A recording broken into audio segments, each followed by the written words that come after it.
Good morning. Happy Thursday. Captain Coder here. Another beautiful morning here in the beautiful, another beautiful morning in the beautiful southwest of the United States.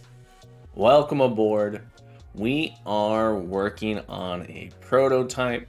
We've been working on a prototype. We're on what, I think today's day 11. Yeah, so we're building out a prototype for an RPG. Trying to understand how to the components necessary to build, or what is necessary to build different components of an RPG more than anything.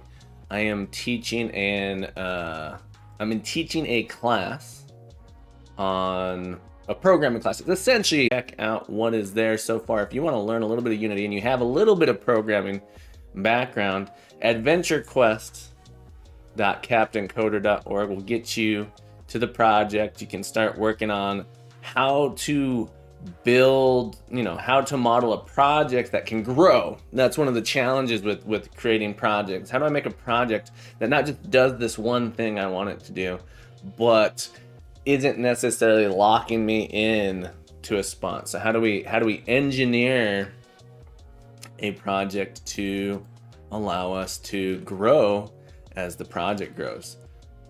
So in this case, we don't necessarily have, we're working through, one second here. OBS is complaining, and I everything's coming through. All right, but yeah, we're working on Adventure Quest here. You got a die roller, you got dice. Here's what we managed to get working. We have our sort of status screen. That's what we're looking at here. That's gonna be our things in and out of your inventory.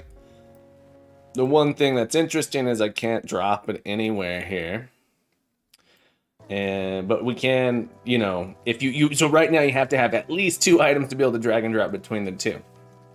Good morning, happy Thursday, Smab. It's so nice to see you this morning, this afternoon for you, I suppose. How's the quality? How's the audio? I adjusted some OBS settings, and not sure if that's going through. So yeah, the bit rate, apparently my bit rate was set too low, and so I've upped that, and it seems to think it's stable, but I'm curious if it's coming through okay. But I think we're doing all right. But happy Thursday, everybody. So yeah, today we want to try. I think we might have enough time to finish this section up today if we don't run into too much trouble. But I'm really happy we got that work. And then I think adding in that might be just about it for the status screen. Might be just about it for the status screen. Now we'll hook it up. You'll be able to equip stuff, and then I think it's time to actually add in some place where you can go do something in this adventure. It's called Adventure Quest, and yet there's no adventuring yet. All right. So let's, as always, I like to do a little sign on to focus myself, keep myself honest what I'm doing, and essentially think about how much, what I want to get done for the day. And so here we are on the Discord. If you're not on the Discord, feel free to join the Discord. Link to it in the description or in my About section if you're on Twitch. And yeah, our primary goal right now is we're creating a status screen. Well, let's see if I added anything to my to-do. Before I hop on there, I'm sure I added some stuff to my to-do list here. Let's check that out first. So you don't always remember. It's always good to take notes. This ever-growing list of notes. Implement status screen. Need icon to return iResult. This would be nice for... Oh, yeah. So I actually have more to do here. Just not working. iRequirement's going to need better serialization for equipment. Okay. All right. So what are we going to do here? Okay. So my goal today, I want to first step, I want to add in full drop to inventory. Okay. So sign on. Word sign looks weird to me. Some words, let's call this long-term primary goal. Where words, you know, I know this is spelled correctly, sign, but it looks weird. I'm curious what your brain does sometimes that causes words to, on occasion, look very odd. The word sign looks very odd to me today. Or is it just me? Am I out? Am I the odd one here? All right, so we got our primary goal is to create a status screen where character can equip, unequip, and see their status. Okay, so that's the primary goal. So to accomplish this, what do we need to get done here? So we're doing our drag and drop system. Step 1, drag, drop from equipment manifest to inventory. Yeah, so we want to be able to drag and drop from the manifest. Right now, it's a little bit tricky to do that. The dropping's not working on the inventory unless you drop it on another item. If you have no items, you can't drop it there. So we want to figure that out. That's first one. Bug or detect drags on inventory panel. All right, working. I actually want to. I think we're like in a good place if I have that. So the step 2, add in additional equipable types: head, legs, feet, chest. Be enough for one day. It's always hard when you're doing these time estimates. How much though? It might go really quick. So I think that's it though. So if I'm gonna stream for 3 to 4 hours, that's the plan. Those are the 2 things I want to get. Bonus. All right, so bonus. One of the things we haven't really thought about what armor sort of looks like. It probably is going to add in stats. Our character currently doesn't have sort of like a defense value or an armor class. You might call it an armor class. But their sort of total defensive attribute doesn't exist. They don't have like an attack power or anything like that. Weapons happen to have an attack, but there's not any sort of other stuff going on in that regard. So as I'm adding these, it's probably going to be something that comes to mind of like, oh, well, in addition to like having requirements, it's going to have sort of like a modifiers that it adds. So I'm sure I'm going to get it a little bit from Town Hub to inventory. The transition so I can go back and forth between those. All right, so that's my goals for today. We're gonna hopefully finish the status screen today. Alrighty, here we go. Let's see here. So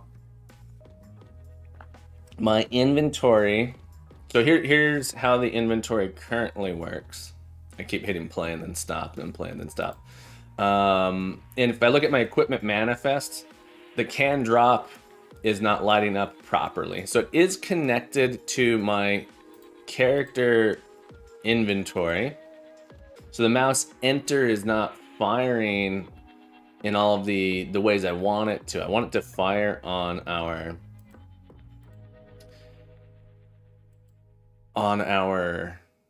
image here. George over on YouTube. Happy Thursday. Happy Thursday, my friend. Welcome back. So nice to see you.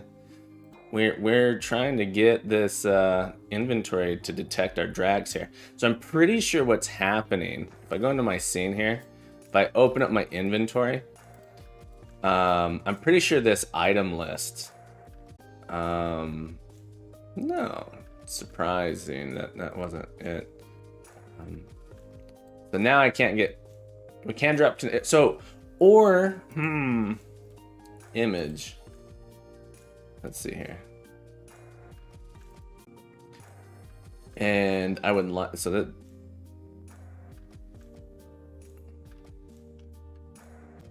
image coming from, so there's that image. Okay, so it sort of needs to be attached. I think it needs to be attached to this image here. Okay, so let's go into our inventory prefab. How are you doing today, George? It's nice to see you. Nice to see you. Inventory. Oh. Character inventory. I see. So the character inventory, I've gone and I've disabled. So inside I have this inventory thing here. Corfless is raiding me with a party. Corfless, welcome aboard, my friend. So nice to see you this morning. Great stream this morning, by the way. How did things go? Were you able to get everything you wanted to finish today? I saw you last before I left earlier. Your checklist wasn't quite done, but how'd you do? How'd you end up? Yeah. Sigma Ali. Abood. Welcome aboard. Happy Thursday, my friend. Yeah, George, I'm doing a drag and drop equipment system here. We got it mostly working. It's just my my character inventory. I'm realizing now. Welcome aboard, Sigma. It's so nice to have you here. Thanks for coming. Thanks for coming. And Core, of course, thank you again for the raid. And if I'm pronouncing anything wrong, let me know. So my character inventory, this is not sending. All right, I think if I were to add in an event trigger here, and I want to say that if I enter and exit, so the inventory is actually disabled there. We're going to trigger. I didn't quite realize this. This is interesting. I have a weird, something semi-weird going on, or feels semi-weird to me. To mouse enter, mouse exit. Let's go to our inventory renderer.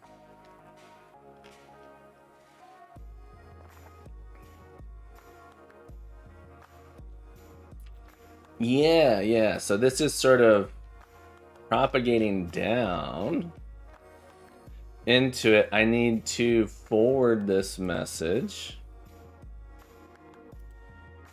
Inventory render.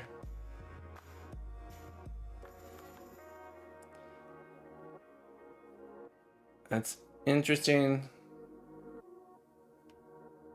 Can I? All right, well, let's try something here. We're gonna try something here. I really want to be able to. Oh, these aren't public. Is that what it is? Base event data, pointer event data. I think that might be what's going on. It won't let us pass that. Inventory render. Okay, let's try this. Public void on pointer enter on mouse enter dot invoke. Biotest, happy Thursday. Welcome back. It's nice to see you. What's the best package for multiplayer for 2D games? That's an excellent question. Unfortunately, I've not made a multiplayer game with Unity, so I'm not, unfortunately, unqualified to answer that question. I'm sorry, my friend. I cannot answer that question. Try on pointer enter. And let's similarly, let's try on pointer exit. Mouse exit here. And we're gonna forward on our character inventory. We're gonna forward that down and see if that will propagate out to our. Yeah, this feels a little awkward. So we're gonna see though. So in my scene, I'm looking at my equipment manifest. Still, there we go. All right, so now my can drop is. So I also think I need to sort of have an, if I'm moving in there, it should turn on. So let's try one more. Let's add a new event type that specifically, if we move, the mouse happens to be moving in there, we are gonna call on pointer enter. I guess I could have a thing that says move as well. I'm not sure. I wish I had better information for you. That's fascinating that it, even though I'm moving there. Smear is most popular and free. Photon also, but paid and hosted on their servers mostly. Unity's own netcode is coming up, but could be risky as it's still evolving. Interesting. Yeah, I wish I had some more information. Unity Coder, thank you so much for your input on this. As a person who doesn't know better, it's always nice to have. Happy Thursday, my friend. How are you? I hope to see you again soon. Good luck on all of your work. All right, so let's check. This should work for the most part. So there's a bug. There's a bug here that I don't know. If I were to drag over this and then come down here, I can't drop it. I can drop it there. That's not triggering.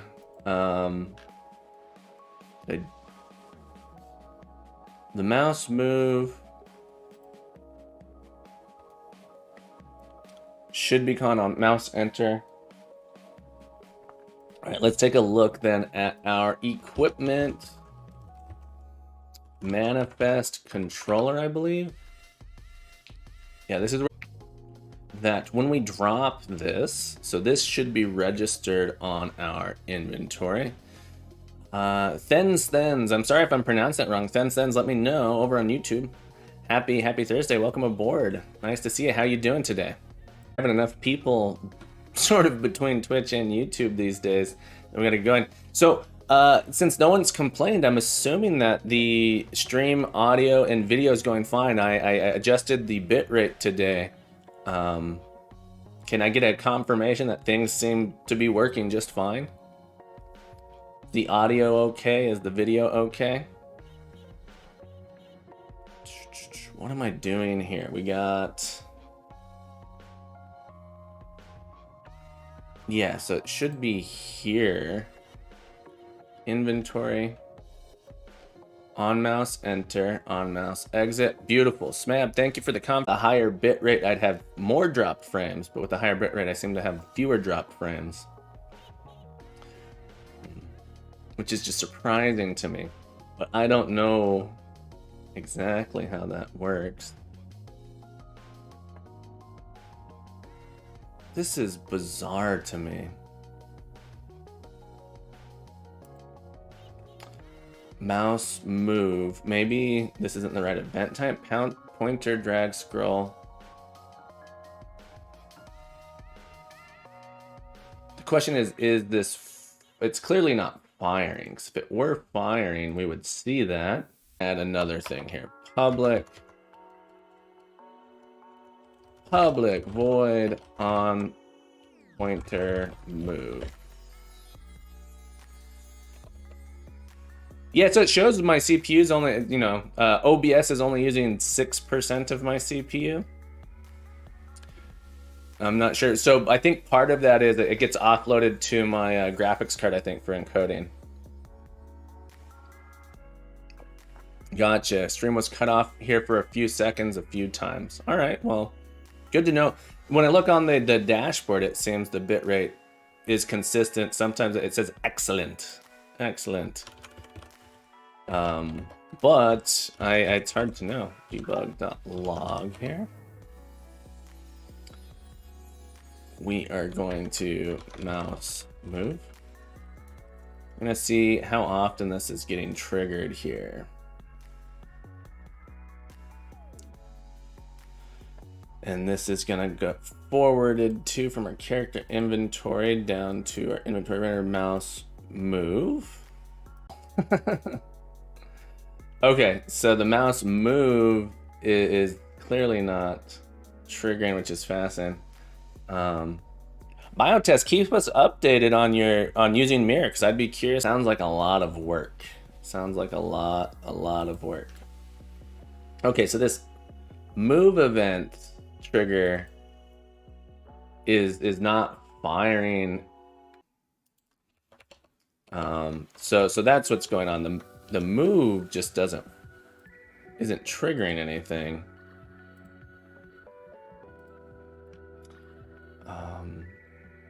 It's interesting.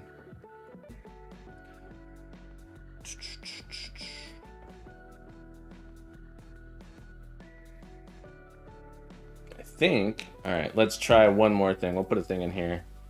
Yeah, we're gonna continue debugging here.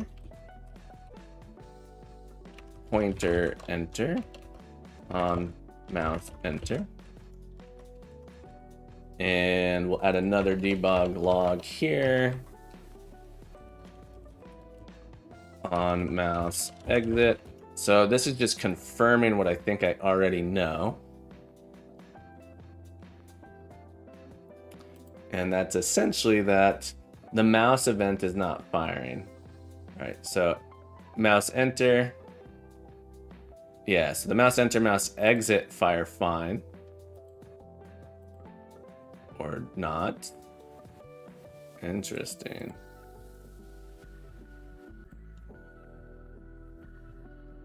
Oh.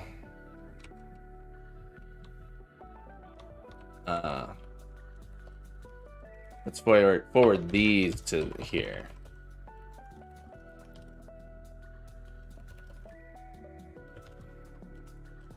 Forward these and we'll move this here.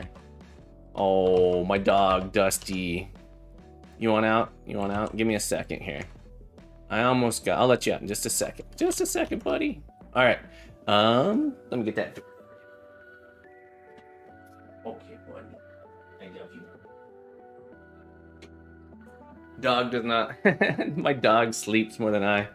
He's a little... He looked grumpy that I was streaming. Why don't you...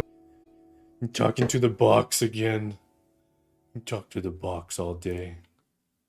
I work remotely, so I don't understand why you talk to the computer all day. All right, so I get the mouse enter, mouse exit there. No mouse move. This is wild to me. The move event does not do what I want it to do. Event trigger. Let's look at event trigger. Event trigger move Unity. Event trigger. Helpful. This is a super old version. Let's go to Unity event trigger. Go to current version. Search event trigger. Event trigger. Well, that's annoying. Here, let's open up this script. What is it really? It is called event trigger. Try again. What if I search for event trigger? Wow. All right, what if we look in system? Attaching this component to a game object will make that object intercept all events, and no events will propagate trigger.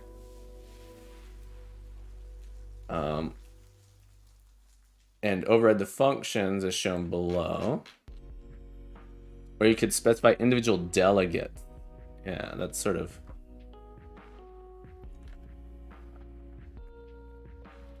I see, so it's adding all of these when we do this. Okay. So that's why it just like sort of works in the box. The move thing is bothering me. I don't understand why the move... Let's look at our event system. Our event system. Send navigation events. Kind of don't care about that. All right, well, we have a bug. I think I'm okay-ish with this bug. What I could do is make it...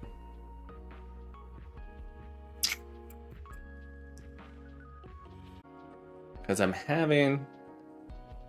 Why was there rainbow? I'm not sure. What are you referring to? I missed it. I did not see the rainbow.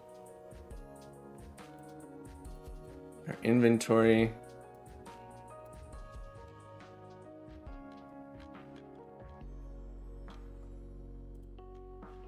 Oh, I think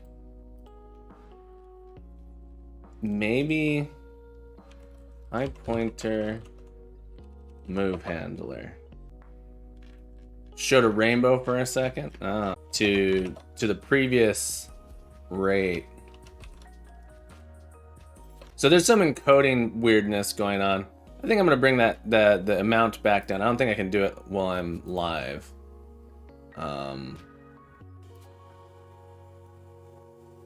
Let's see what happens. Oh, I can do it live. Let's see. Okay, let's see if everything goes crazy.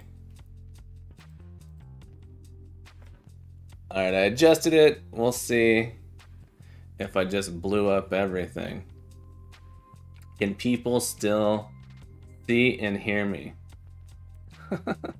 Let me adjust it, but I don't think it actually did anything. Because it's still showing the output rate going. I think now you lost me. This was a mistake. Let's see if we get some hiccups. All right, I'm seeing the bit rate go crazy. All right, we're gonna start. We're gonna try this. All right, stand by.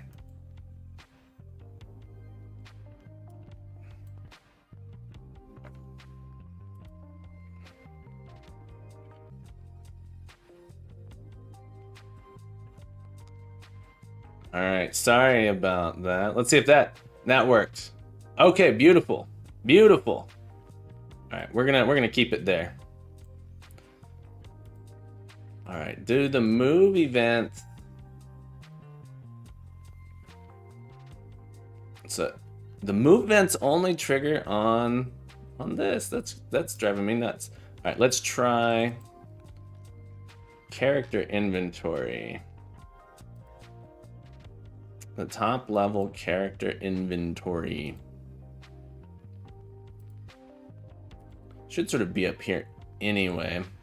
Character inventory controller. All right, let's try this. Character inventory controller.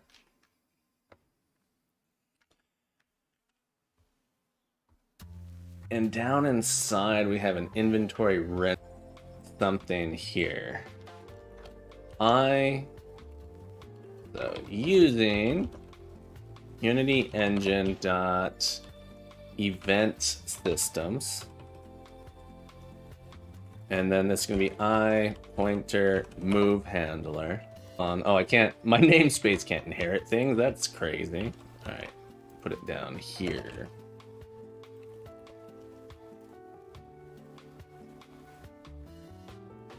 And we will implement this.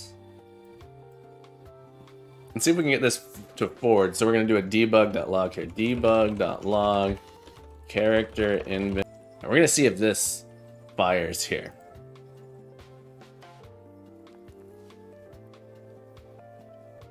Yeah, everyone, thank you so much for your brand new to streaming. Almost brand new.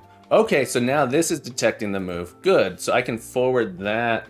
Should be able to forward that down. I'll propagate it through. Okay. So that should be able to get propagated down. So in my renderer, then we're gonna drop this. Happy Thursday. Welcome back. Welcome back. Anyone who doesn't know, Moonniz streams as well. Moonniz is a streamer. You're not following Moonniz. You should be. Some good stuff going on over there. Go check out Moonniz. Real game development happening. None of this, you know, I don't know what I'm doing stuff that's happening on this channel. But welcome back, New Moonniz. It's nice to see you this morning. Happy Thursday, my friend. How are you? How are you? And instead, we want to find our inventory renderer underneath. So our character inventory controller. We know we're gonna have private is inventory renderer. Inventory renderer. All right, so it's interesting because I am getting it here, so we're just gonna save it. Moon is the half of your stream is muted. Oh, did you catch us? Bio, did you catch one of Moon is streams and it was muted?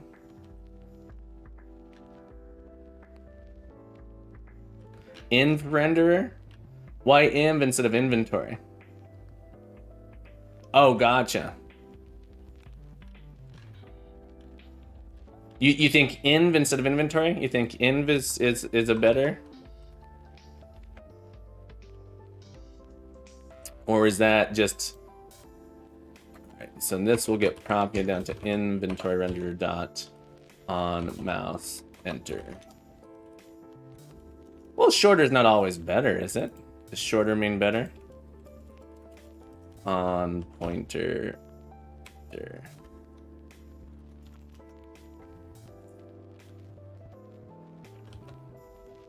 Oops, I didn't mean to close that. Character inventory renderer. What did I do? No.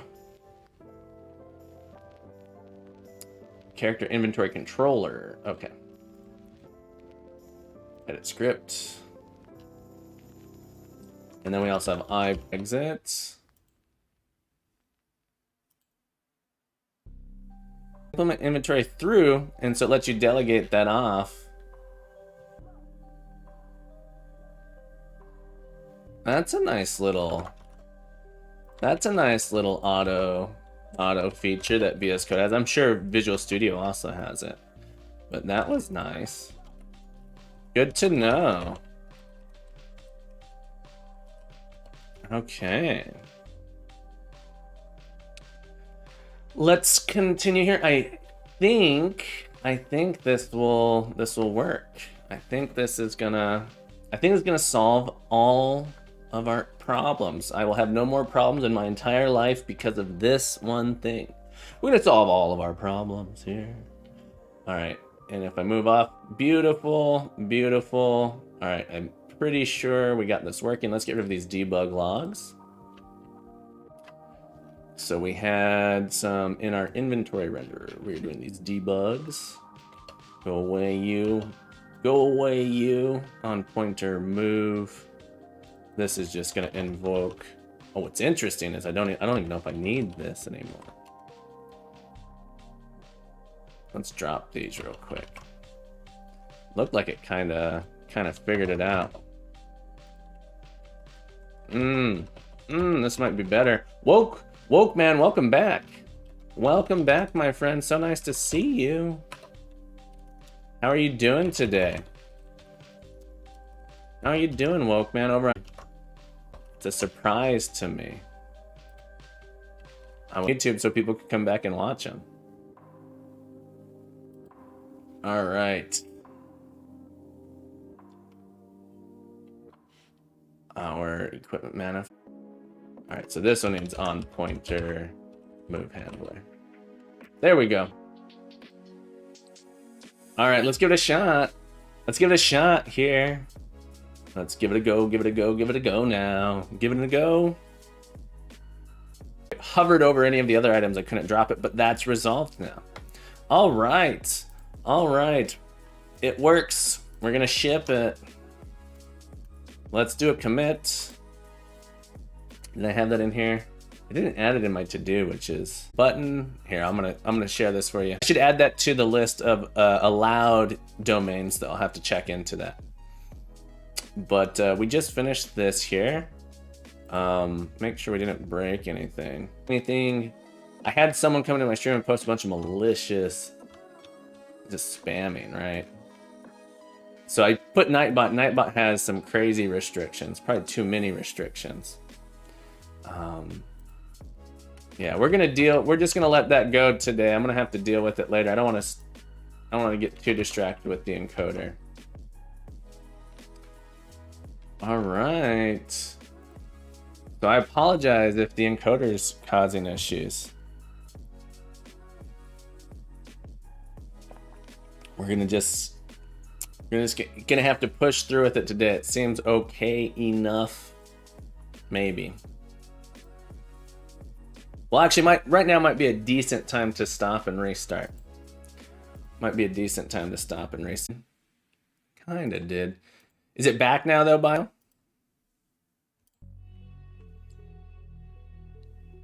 Oh, I need to restart OBS. I need to restart OBS. Okay. Maybe I'll do that. Let's do this. Let's do this commit real quick. Okay. Breaking randomly. All right, we're gonna give it a shot. We're gonna re. It's a little bit awkward because YouTube doesn't let me just start streaming again back to.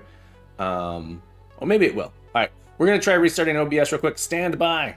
Stand by. We're coming. We're gonna be right back. We're gonna be right back. Hold.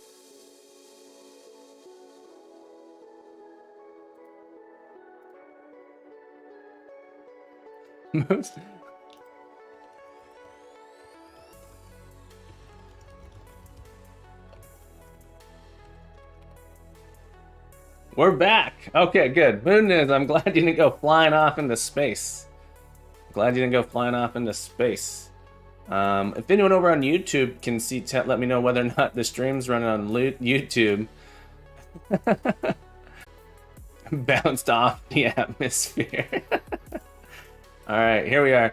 YouTube, sorry about that. I'm hoping the encoder's working now. Let me know if the quality is okay as well. I was being told that the quality wasn't great, so that. So I'm assuming in the past, no one ever mentioned anything about it dropping or anything like that in the past. I had heard that there was a little bit of a delay, so I was told that if I did this, it would have maybe potentially fixed that delay.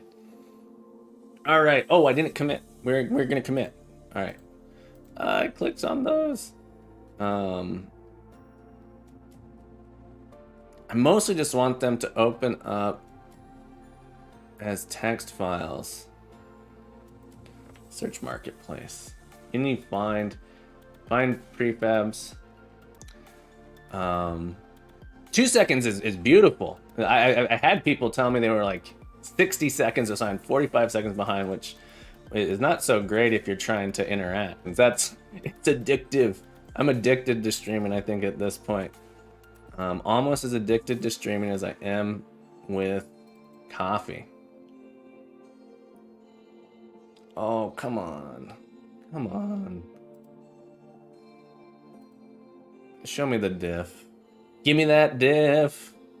Give me that diff.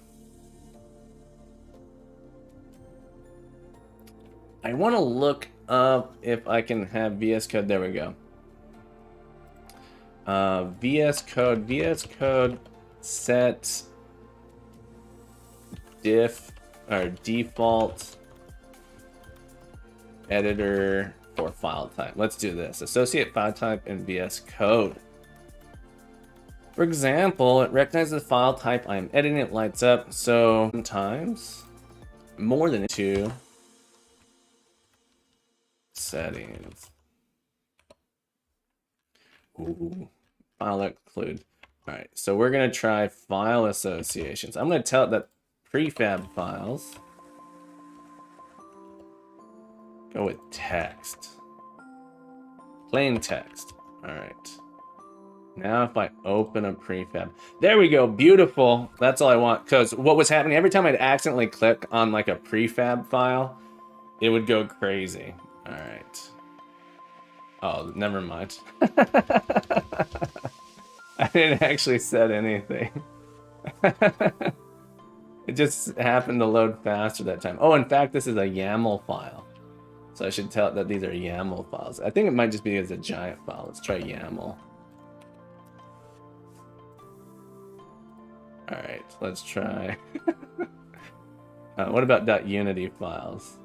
Let's look at what a Unity file looks like. Unity is also a .yaml file, so we'll do that. We'll do .unity, the YAML file. All right, can we? I don't know if I've made any difference at all. Okay, let's mouse enter, mouse exit.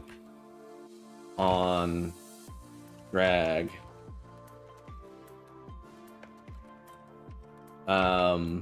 Inventory or character inventory controller. Mouse enter, mouse exit. Fixed bug where character inventory controller was not propagating calls to inventory. Propagating? Propagating. Propagating's a word. With an A. Propagating. Character. All these changes. And we're gonna sync it. Okay, step one done. Step one done on our to-do list. Let's go look at our sign-on. Drag and drop to text possibly. Add additional iEquipable types. All right, so we're gonna add in some new iEquipable types. That's our next thing. So we want to add in different rules for equipping to inventory things. Right now all we have is the weapon type. So let us come into our equipment in our model. Equipment. Let's create a new folder. And we have chests. That's the next one. I actually think we need sort of like a armor type.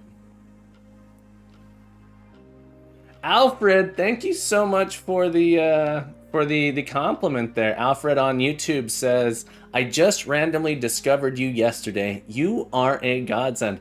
Oh, you're making me blush, my friend. That's so heartwarming. Thank you. That's so nice. I did not expect pretty much many people to check me out at all. As most, like I've constantly say, people hear me repeat this over and over. Maybe? No. Chest. All right. So this is something that goes on your chest. Is that right? Is that what I want?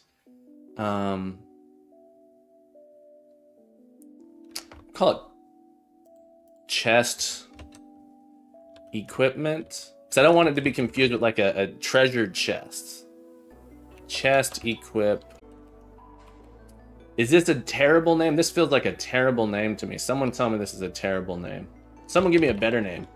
Namespace adventure quest dot equipment dot chest. Public class torso. Well, so that's a good option actually. I think torso. I like that. Because I was, yeah, torso. I like that.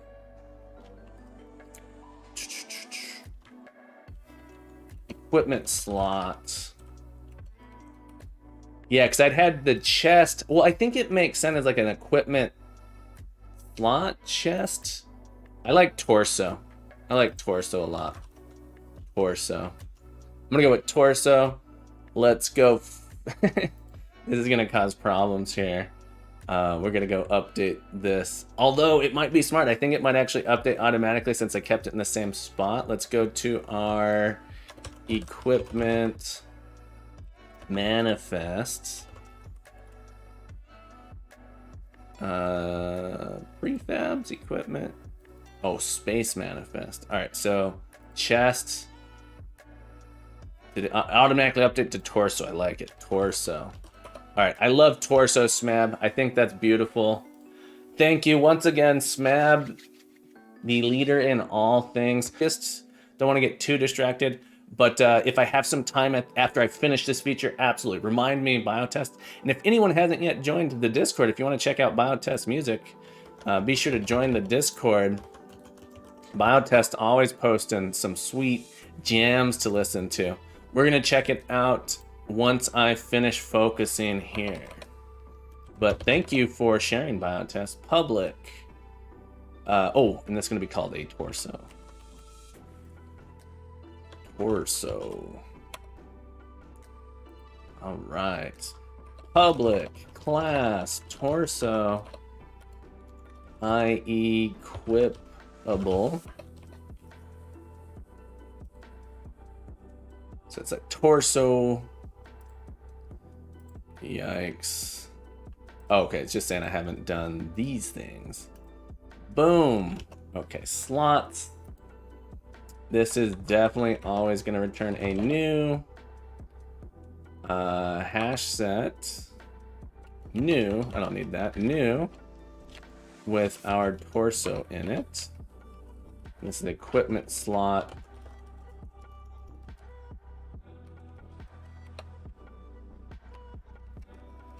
Oh, maybe this is weird. Maybe this is weird, actually. Rather than this being a torso. Yeah. So this is torso stuff. We're going to go. Oh. This is why it feels weird, because this is describing like an equipment that goes into the torso. So it's not really a torso. It's more like an armor. We're going to call this torso armor, maybe. We'll see what happens. We're going to keep going. Requirements. We're going to have to get a new requirement. For now, we're going to say that we're empty. Sprite ID is going to be unknown for now. Name. Okay, so this is going to be part of our constructor, right? So we need a constructor here for a torso. Public torso. String name. String sprite ID. String description. We're just gonna make this a get. Well, really, we gotta make a get private set, so we're gonna have to serialize it. Okay. Get private set. Get private set. And get private set.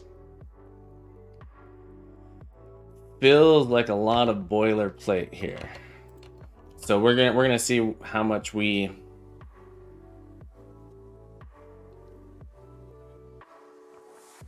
like or dislike this. I'm sensing an abstract class or sort of a parent class coming for equipable that I think would be more general. Keep going though. So, but yeah. So I'm sensing this code that I've written before.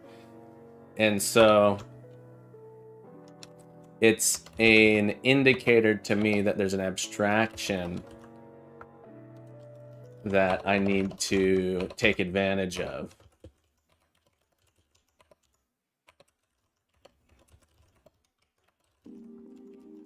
Okay, and then duplicate new torso.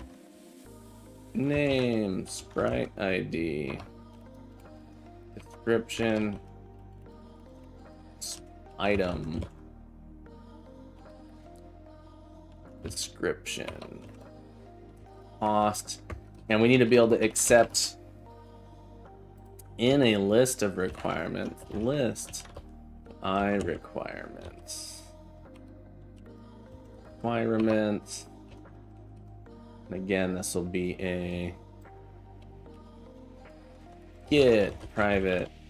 Oh, this one should be private set. So this one, yeah. I've written this code before.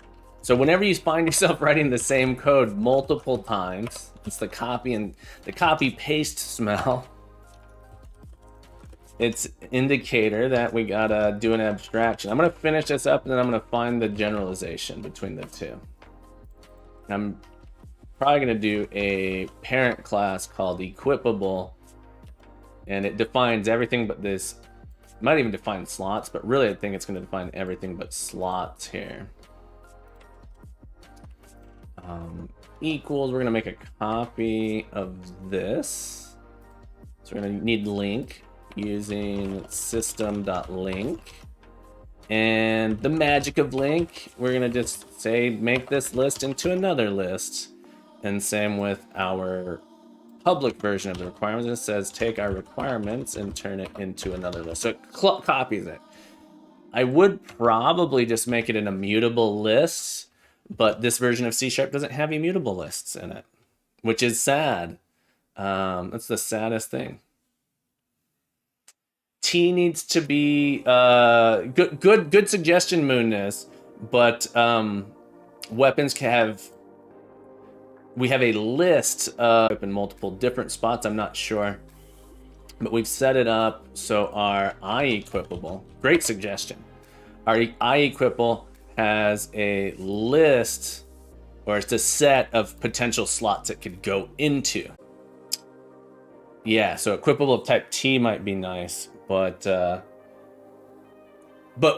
actually the T is not general. It actually would be an equipable, has to have a specific thing. But yeah, good. I think that's a reasonable, attempt to do the abstraction. I like where your mind's at. If you can, generics are good. Generics are good. People get scared of generics, but generics are good. Generic good. Okay, and then we'll have sort of the default. I'm gonna have the deep, another constructor. It just takes a name, string sprite. I think creating a parent class would be fine. So because we have a so composition sort of comes from the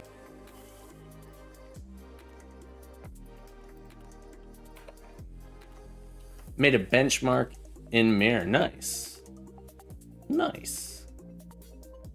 Weapon, we have this. Oh, I need to give it a new list of requirements. It has none. Okay. So I can make myself a torso. And so I'm going to, but yeah, this code is essentially duplicated is what's happening. So in our close others, in our character inventory controller, nope, in our character controller, our reinitialized character, I'm gonna go ahead and create one of these torso things, add it to our inventory, and I think it should just sort of let us drop this into awesome. Do you happen to I would love to potentially check that out. I haven't used the new input system at all, actually, but that sounds like a great thing to have created. We're gonna create here a torso. And we're gonna just call this like leather armor torso. Oh, using .chess. Equipment.torso. Equipment.torso. But yeah, we're gonna have to do this here in a moment. So new torso. We'll have to make an equipment builder. Torso takes in a name, leather armor. Leather, we're gonna have to add a sprite to it real quick. It's me, leather armor. We'll go with 25 gold for our leather armor. Okay. And then we'll add it to our inventory. Observable.observe.inventory.add leather armor. So I think it'll show up in our inventory, but we won't be able to equip it yet because I need a sprite for the leather armor. It's currently bound to the Unity Atoms events. Gotcha. All right, so if I run this, I should see leather armor if I'm not. Yeah, so I have leather armor. It's gonna crash if I try to equip it. So it won't let me equip it. It's interesting. It did let me equip it into that slot, which is interesting. But leather armor was not present in our dictionary. Slightly fast. Let's go see if we can get open game art. We're gonna go find ourselves some armor icons. Undefined index, that's not good. Armor, RPG armor icons. Here we go. Boom. Look at those. Gonna add that to our adventure prototype. Anyone who doesn't know about open game art, it's a great, beautiful place to get open source assets for a game. It's really good for prototyping. Not the best if you want to make, if you're working on a complete game. If you're making a complete game, you essentially want to have your own artist, make your own art, or hire an artist. One of the above.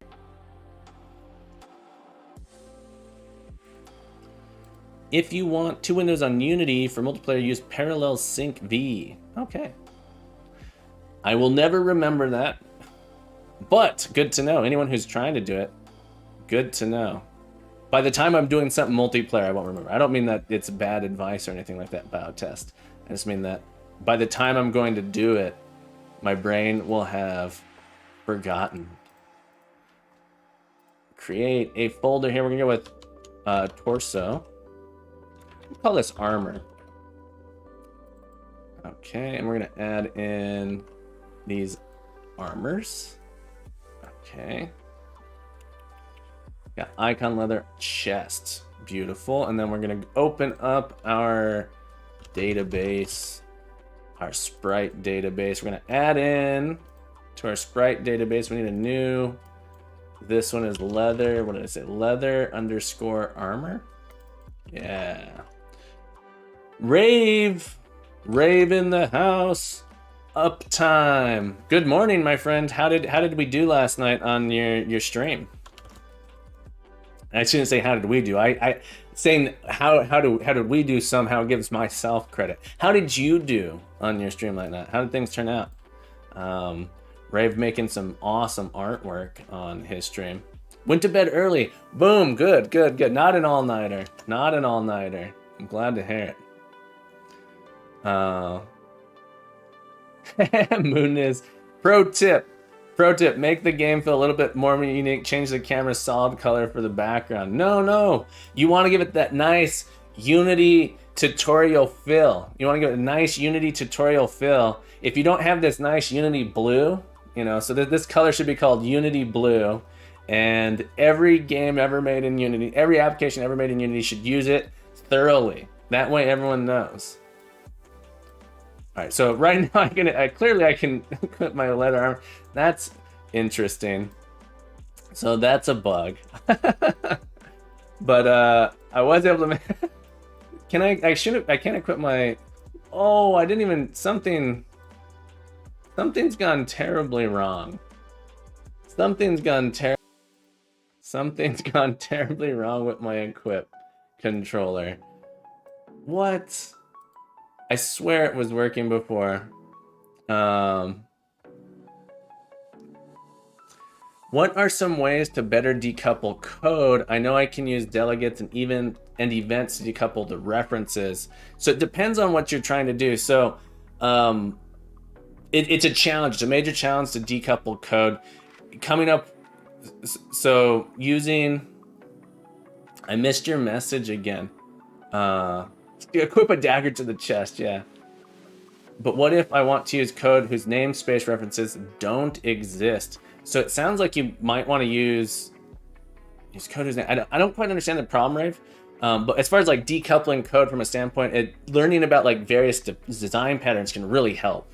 So I've been trying to stick to, and Unity is bad at not bad. It's easy in Unity to not follow sort of model view controller. So I've been trying to decouple my code into like testable components and following the principle of single purpose. Every class should have a single purpose. If you start having additional purposes, so if you have a class that's doing lots and lots of different things, that's sort of like a good sign that, hey, this should be broken up into 2 things, and then use composition, then you should have a thing that sort of has all of those components together. That's like the very simple answer as far as like how do you decouple code is practice and then trying to identify the pattern you're doing. There's some common ones that often come up. Yeah, I think it's hard for me to answer without looking exactly at your code, Rave. Maybe if you stream later today, maybe I can hop on, do a little bit of like pair coding with you and maybe think about how we might break it into components. I think that would be super fun.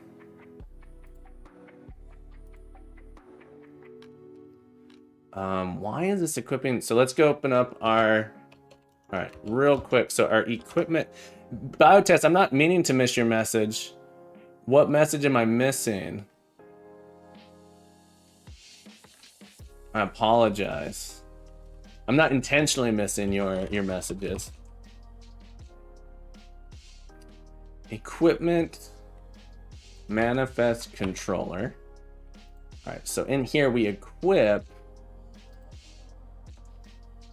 So it should only do it here if the equip is true. So we're gonna add in a little debug on our equip, I think. Let's go down into our implementation, 19 references, 4 references here. Let's go into our character equipment manifest. We're gonna add a little, when we go to equip, I wanna see what's happening here.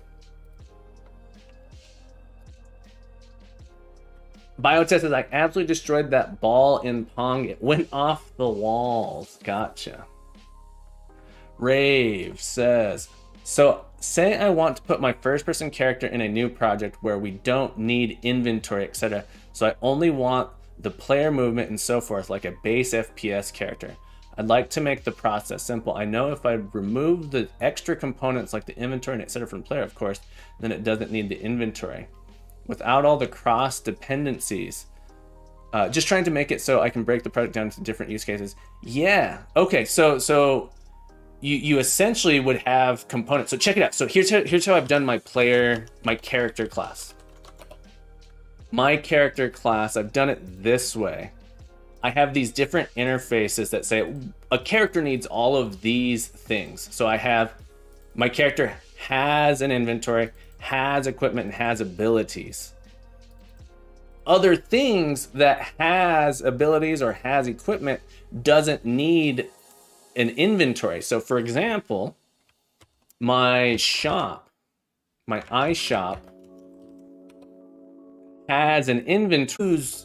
So I'm able to use the same inventory renderer for a character or for a shop. That's sort of what I've done here with this has shop. And so my inventory renderer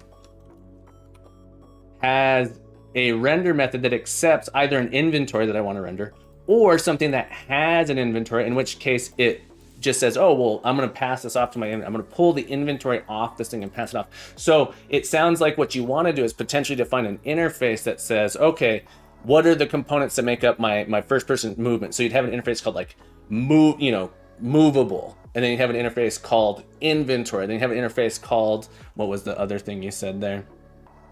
Yeah, so breaking it up and saying, okay, what is the individual thing that this does?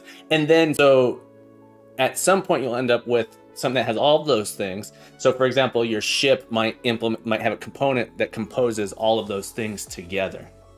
I hope that made sense. Oh, I'm gonna pronounce this wrong. Akagara, aka Gara. Happy Thursday. Welcome back. It's nice to see you again. How have you been? But yeah, it's adding in here in my equipment. It's letting me equip things I shouldn't be able to equip.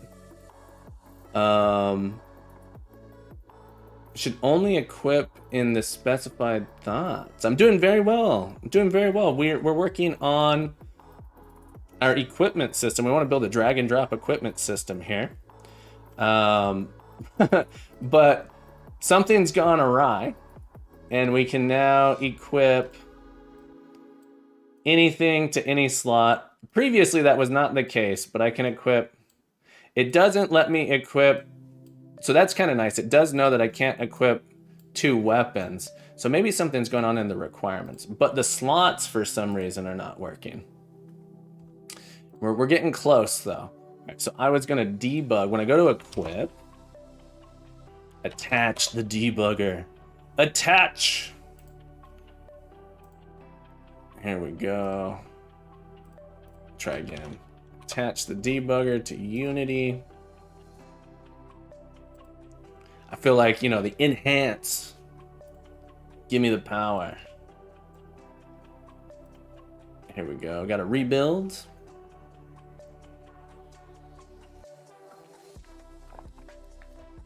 But yeah, thank you for asking.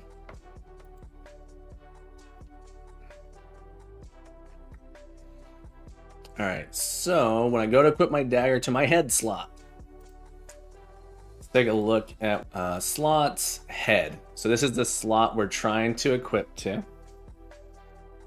And then the to equip. So for every slot in slots. Equipment. All right, so this is saying if we already have something there, we return false. We don't have something there. And then we're saying if to equip does not have it, so this should return false.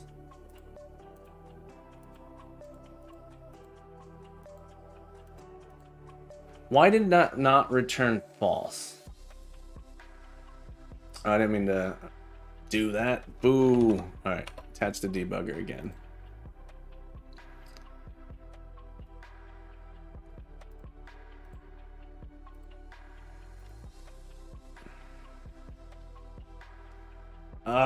I broke my debug. I should not have killed it. Oh, no. I gotta restart Unity. Unity attach, please. Man. Okay. Unity bug. All right. Save. I want to... Oh, my asset screen. Save. We gotta restart Unity, which is the saddest thing.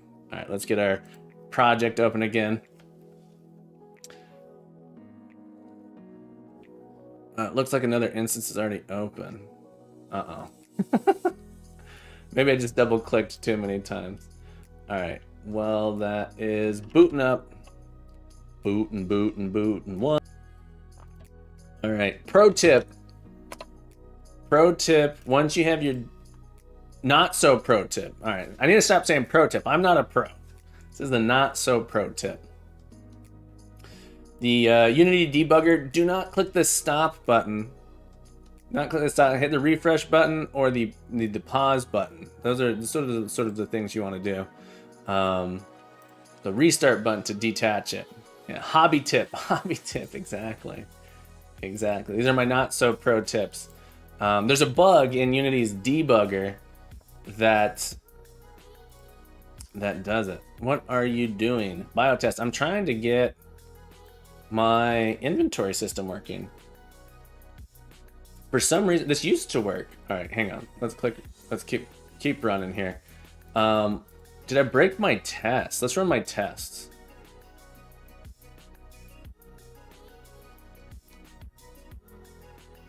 Oh, let's disable that. My tests still pass. Okay, so I didn't break my tests. Let's enable this again. We'll refresh that. You know, Mooniz.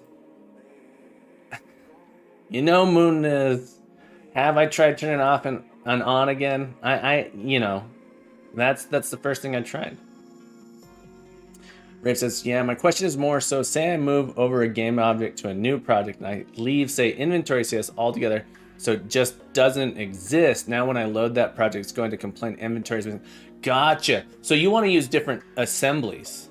That's what you want to do. You want to actually package those in separate assemblies. If it's so separate that it doesn't need that logic, it needs to be in a separate assembly.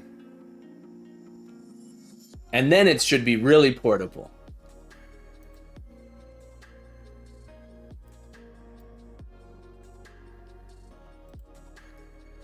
Yeah, so you'd have a different assembly for like if your inventory system is truly separate from the rest, you would have a separate assembly for it. So I did this wrong.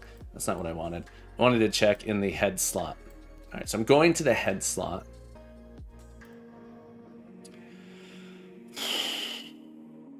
For each thing in there. The equipment to equip slots does not have head.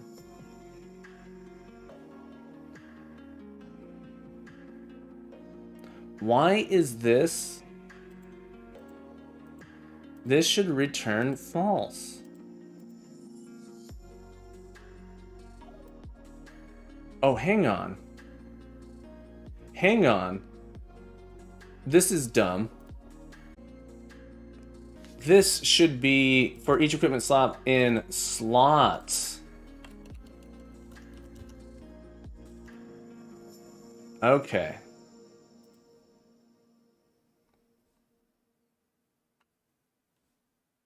I think we found it. By Jove, I think we found it.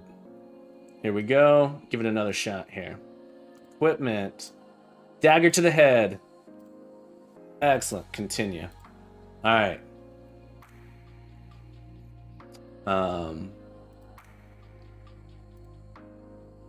Okay.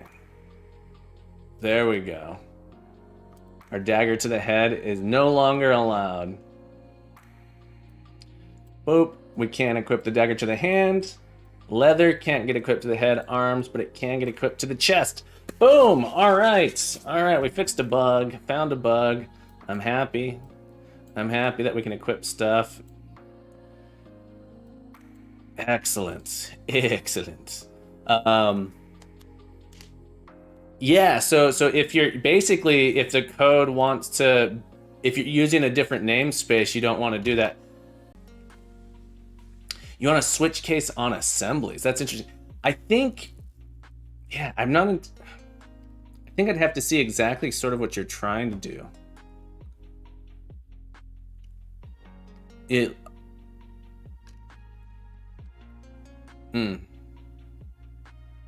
I guess I don't quite understand the problem. It sounds like something assembly.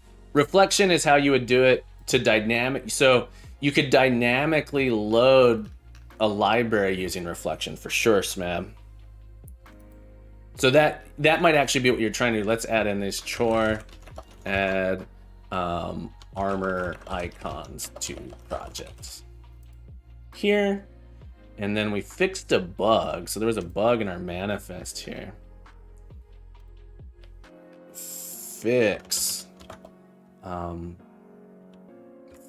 a bug in equipment manifest.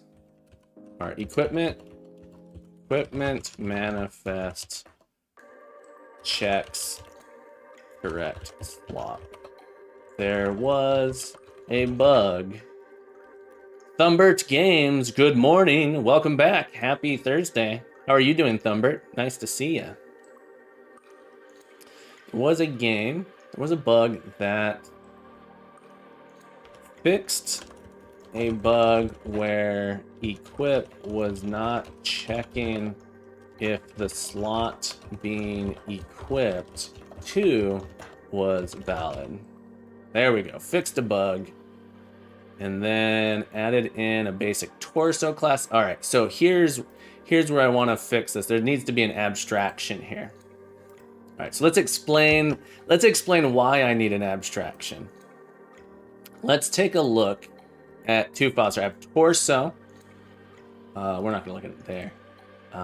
Torso and weapon. Not weapons, but weapon. All right, torso, please open both. These are nearly identical in nature. Nearly identical. The constructors are identical. They have the same features here. Their duplicates essentially identical as well. So these things are identical. The only thing that's different is the slots happen to be different. So I think this is indicative that I don't want this to be, there's damage is not is different as well. But this is indicative. An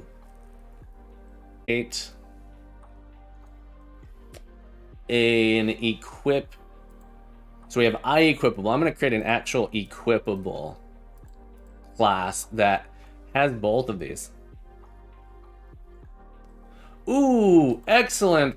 Excellent plug there, Smab, for Humble Bundle. We are not sponsored, but these are some good books. Yeah, I actually, I think I may have gotten this one. I'm not sure, but I've had similar ones. Humble Bundle, beautiful place to get lots of developer stuff. Thank you for posting that, Smab. Humble Bumble, Humble Bumble, Humble Bundle. Did you know Bumbles bounce? Anyway, Humble Bundle, great place to get developer resources. These are the new ones too. This book just came out, C# 10. So hop over there if you. The C# bundle's awesome. The Humble Bumble bundle, exactly. This one's I read through this one. This one's really good too. There's some great books here. But yeah. And not so pro tip, when you go to check out, if you want to, you can adjust how much goes to charity. By default, very little goes to charity, but boom, you can be like, let's split. I like to split it evenly between all of them. I try and get it as nice and even as possible. All right, so you can split this up, but I do like to make sure the charity gets a good chunk when I do this. So be sure, go over there and do it. If this seems interesting to you, go ahead and do it. All right. So I need to write a class. We're here. New file, equipable. All right. So essentially, equipable is going to have all of the commonalities between these two. So essentially, everything that's in torso. Equipable. Like this.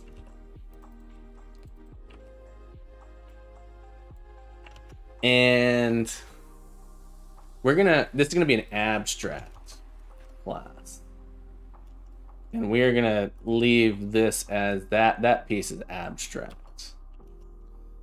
But the rest of this, let's go get our compilers. Unity, compile for me. Compile me, Unity. Oh, I did need that. No, I don't need that. Not implement. Oh, I think I have to implement abstractly. We're not going to implement duplicate either. So we'll have a abstract here. So duplication's abstract. Requirements, we will propagate that up. The rest of this we can do. Okay. And we will not have the default one there. You have to pass it up. Or, no, we're going to do this way.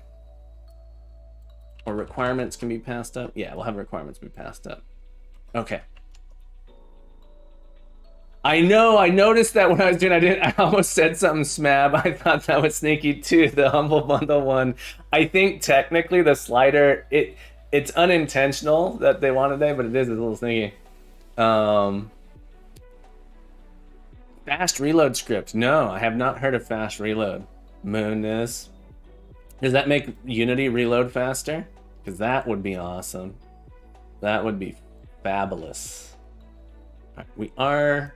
Let's go ahead and put this requirements back in. I actually think that it's nice. Okay, because then when we serialize this, it will be better. All right, so this thing, can we say system not serializable? We can. Oh, I've compilable in play mode without having to restart. You can no, that's normal. You can normally do that. I just happen to have mine set up to automatically close. There's a setting in the Unity and settings that do it. But maybe I haven't heard of fast reload script though. That said, I haven't heard of fast reload script. Let me say that.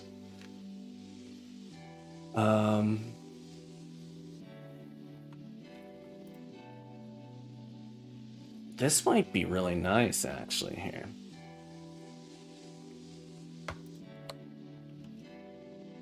Okay, so we're gonna make this one here, and then our torso is gonna extend. My whole goal here is trying to do the serializable. That's good to know. Yeah, I didn't send the link. Send the link, or maybe post it on the Discord. I'd love to check it out. All right, so this is gonna go up to the base. We'll forward that across here, and then have this go to base.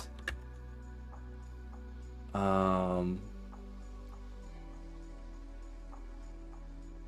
never managed to get Unity to work in a project I've spent more than 2 days on.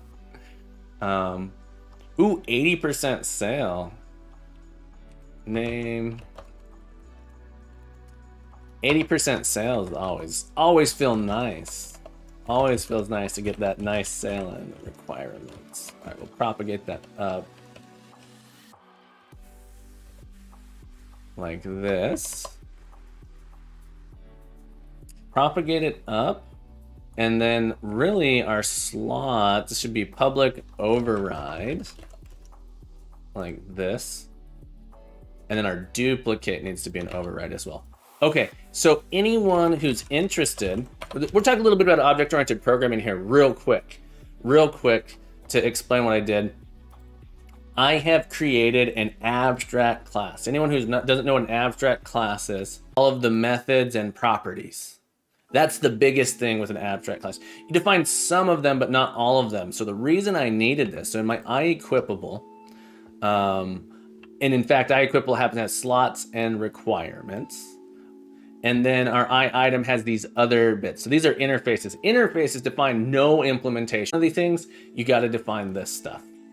Then as we come on down inside of it, say, well, I have my torso class and my weapon class work almost identically, but they duplicate a little bit differently and their slots are different. So it was sort of this indicator to me that I needed a parent class that did almost everything. And so now I can sort of combine them together nicely.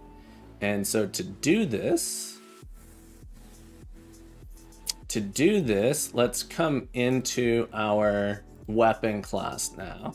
So our weapons, the serialization is going to be awkward, but the weapon is actually now not just an IEquipable, but an equipable.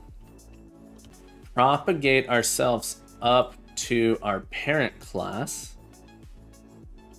using base. We just forward this up and we get all of the code, I want to say for free, but almost for free. And notice now that we have a minor difference here in our weapon in which we have damage. We have an ability roll damage that we pass in, but we can forward everything else up to the parent class. And I can drop these things. I'm gonna have to make these serializable to make sure that they can save and load, but I'll do that in the parent class. So I'm gonna drop those. The slots is different, so we're gonna do override slots, and our requirements is and I'm gonna be able to drop these two things like this. And in fact, now the code, I should be able to serialize. Let's see what's breaking real quick. Yeah. So in the above class, I'm gonna make these serialize here. I'm hoping this works. I haven't tried this in Unity, but I think this is going to be okay. And we're gonna have to add in our secret JSON requirements. Okay, so these are the JSON requirements. What am I missing here? Do we compile? Checking it out. And we do compile. Excellent. Let me close. Probably fail. My serialization test should definitely fail. Yeah, so my equipment, my serialization for my weapons failing now. And so we are gonna come in here and fix the serialization. So this top level here should be serializable. Biotest, I'm not gonna check the music yet. I wanna stay focused on what I'm doing here. I apologize for not checking the music just yet, but I wanna finish my goals for today first. Well, let's put it on. Let's put it on. Bio submitted some music on the Discord. If you're not on the Discord, hop on. But here's some music by our very own Bio.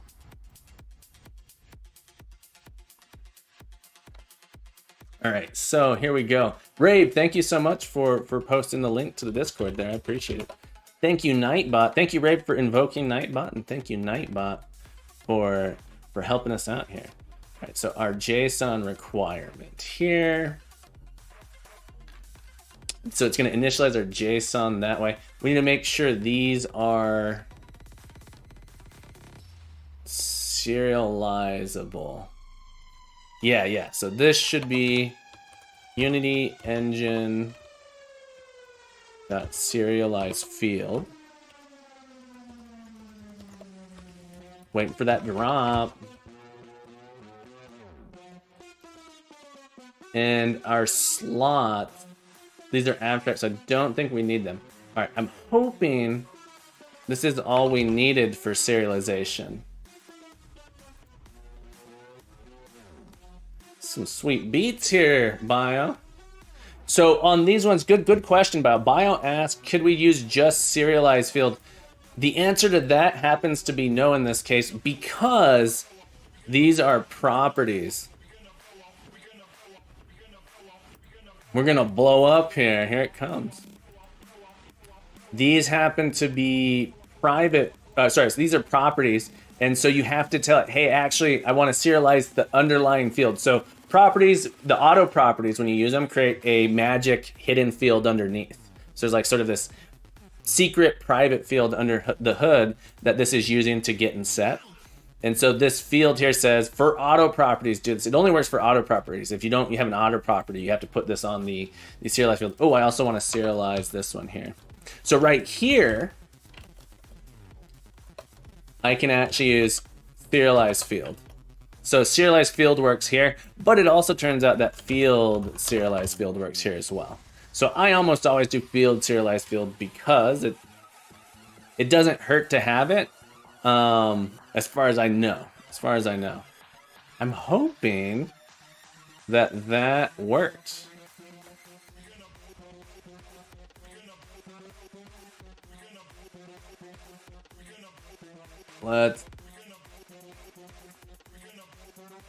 Okay. Our serialization test works. Our equip test is failing though. And let's go check out what's going on here.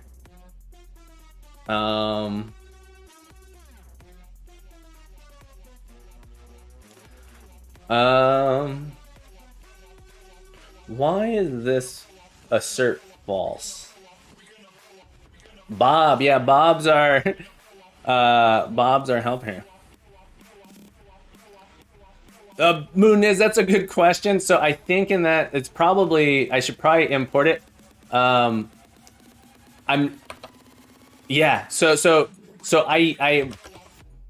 stuttering because I don't have a good answer. You typically don't want both system and engine imported in this, or using in the same namespace. All right, so I often in these so this is sort of like my data model class. So I was thinking I had system imported, but I don't. And so the answer is, well, I should just have a using here and use that. Or, but now then I'll use system.serializable here. The answer is, because. All right, there we go. There's no reason. There's no good reason. Let me rephrase it. That not a good reason, except that maybe some degree of laziness. Good point. Thank you for, I love when people keep me on my toes a little bit, make me a better programmer. So I appreciate that. All right, so I'm really happy that serialized well. My equip, I'm trying to understand what we did there. Bio, thank you for the music. We gonna blow up. Very, very nice. The biggest product I've ever made. Beautiful music. Nicely done, my friend. Thank you for sharing. Do you have a SoundCloud or anything, Bio? Do you have a place where you post your music online? I'd love to give you a plug. Our manifests. All right, so Bob has a dagger equipped in the left hand. And we're failing on equip right. This is interesting. So something's gone wrong here. Okay, no problem, Bio. I just thought maybe I could give you a little bit of a plug if you'd like. Fascinating. Fascinating. Unity Coder asks, how would you suggest to get started on clean code / solid principles? Feels overwhelming if I try to start cleaning up old messy code base. Great question. Cleaning up an old messy code base is a super challenge. It's such a challenge. Martin Fowler Refactoring. This book changed the way I program, big time. Big time. This is one of the best books. This book is all about how to take existing code and fix it without breaking it. And so a big part of that is adding unit tests. All right, so if you have some functionality, before you change it, make sure you have some tests in there to make sure that you can validate that when you're done, it still operates the same way as it did before. But this book is so good. If anyone who wants to learn how to code well, not just code, right, but code well, this book is a must. This is a must-have book. When I was freelancing, this book, one of the best books I've ever read. Let me say that. Improving the design of existing code. This is like a must read. This one's good. Another book I really like, Debugging 9 Indispensable Rules. I really like this book too. This book's worth reading as well.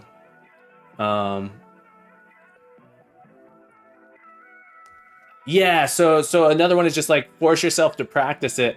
Get other people to read your code. That's another one. Have other people read your code, get code reviews, and just find out what you're doing wrong. So it's daunting, but if you can get people to give you code reviews, that would be a good way to know as well.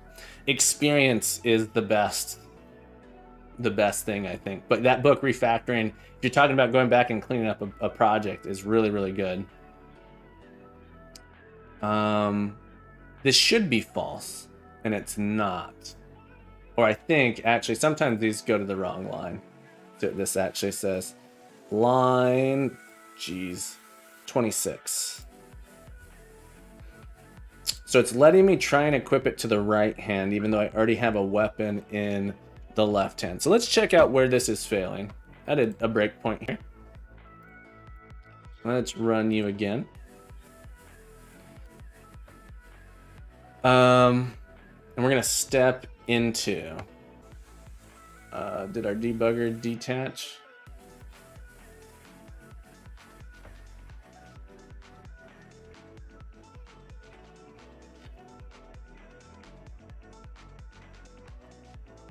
Yeah, so it can be a challenge. Sometimes you have no choice though to work with a messy code base. Oh, did the debug, how I refactored a chess program to be a little bit more object oriented. I wrote a whole article on it, and I actually like one giant method and breaking it up into objects. It's not the best solution, but this might be factor something. All right, so this died. Oh, please don't tell me I'm about to lose. Kill Unity. Sadly. Unity, where are you? Try it again.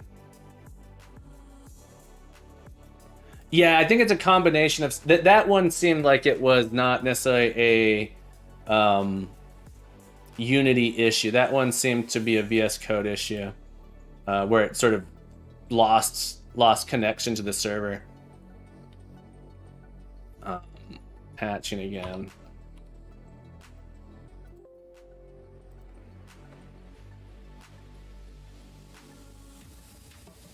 Yeah, you got to be able to work on an existing code base sometimes, especially coming into a team that has a massive code base. You just have to. And from a freelance perspective, you often just show up and there's stuff you gotta be able to do. Let's come down into my character manifest here. In my character equipment manifest, the equip is broken, and specifically it's not meeting the requirements. The requirements, it's actually saying the requirements are met. So we're gonna check out and see what's going on there. Test. Hang on. Run all. Reading other people's code too. Yeah, for sure.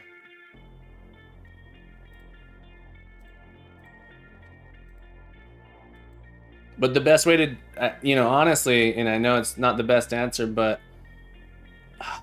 hang on.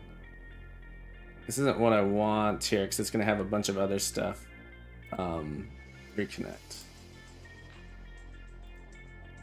Isn't where I want to stop yet. I actually do want to stop in that test. And so we're going to stop here first, and then I'll enable that once we're there. Run. Can I enable you now is the question. I can.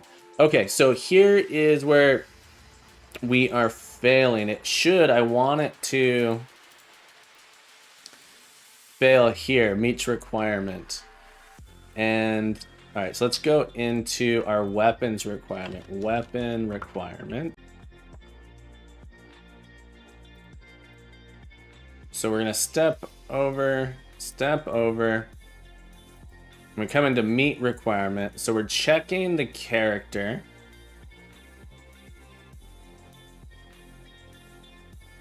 Here, step over.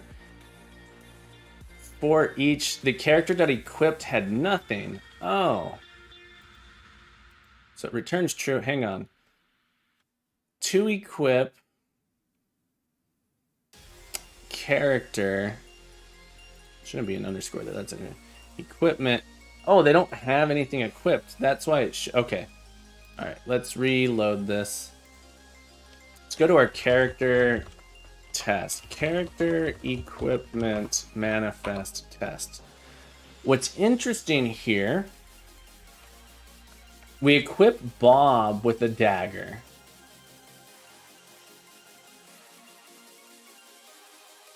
The equip.count. Oh.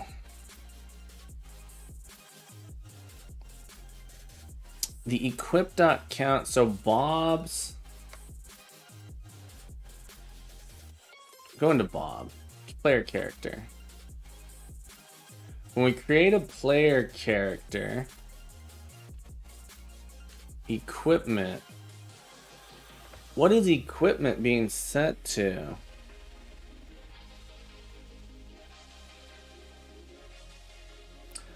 Initialize serialized fields.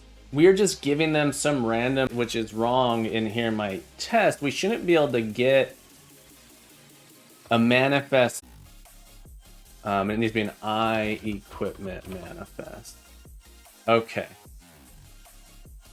think this is what was wrong.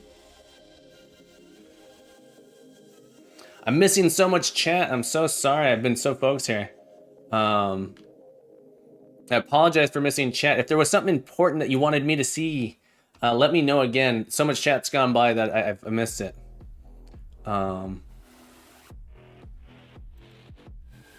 So Unity Coder, one thing that will really help you though with writing good code. So I don't always follow test first practices, but if you start doing test driven development, it sort of forces you to have better code. And in a lot of ways, it forces you to have better code because you have to think about it.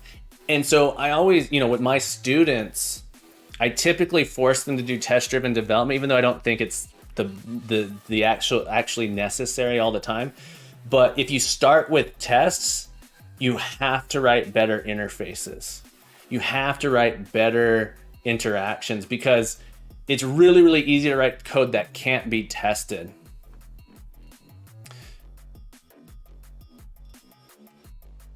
All right, let's check this out. So I fixed my test there. I'd changed some interface stuff, so now. All right, so it was working. It's just my test. Okay. Beautiful. Yeah, G, how are you feeling? I really should do a video on testing in Unity. There's a couple that I've found, but it's a little bit harder.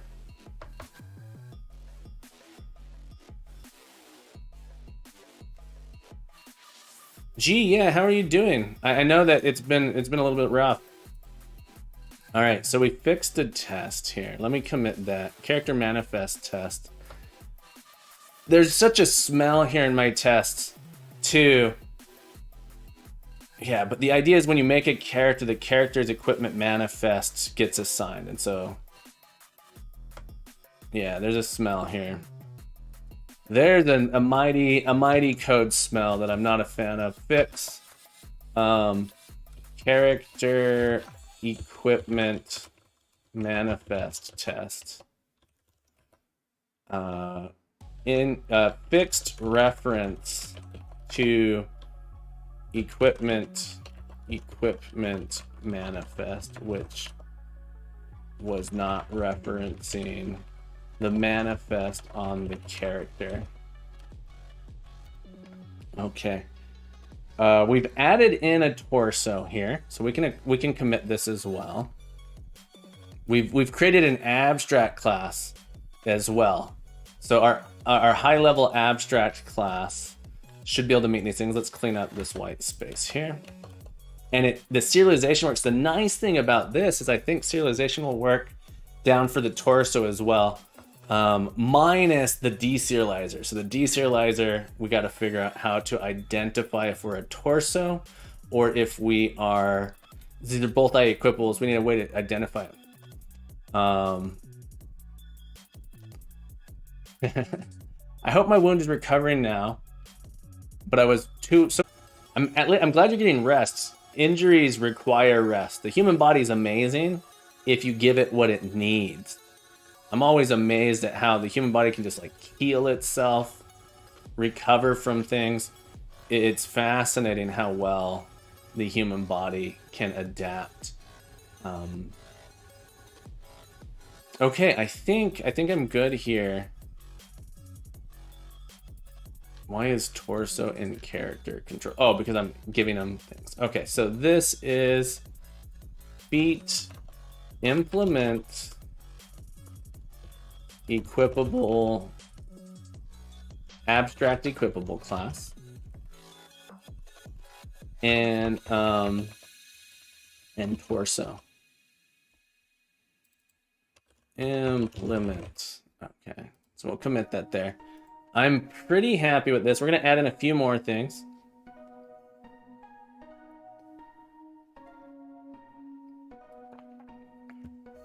Cool. Yeah, I love the top-down. I love the old school RPGs top-down views. It's really, really awesome.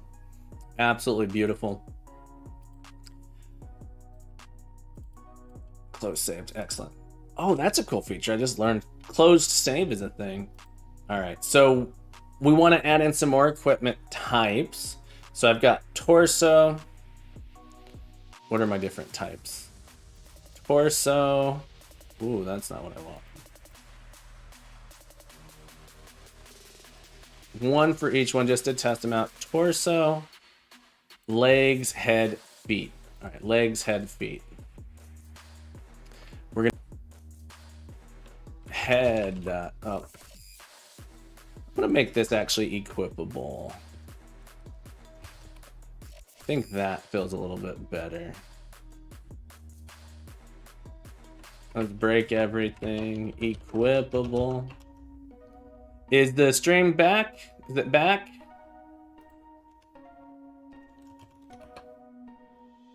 What's happening earlier? I did switch back to my old settings. I do also have a new, I upgraded my internet, so I have a new router. I'm glad it's back. Because on my end, I didn't even notice it drop. So I'm a little bit confused at what's going on with that. But I'm glad to be back. I didn't know I was gone. But I'm happy to be back. So torso, equipable. Let's move weapon. Let's adjust some of these.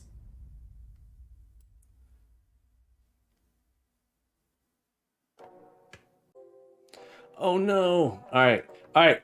Not so pro tip. I was almost moving files. Oh, I just broke things, I think. Well,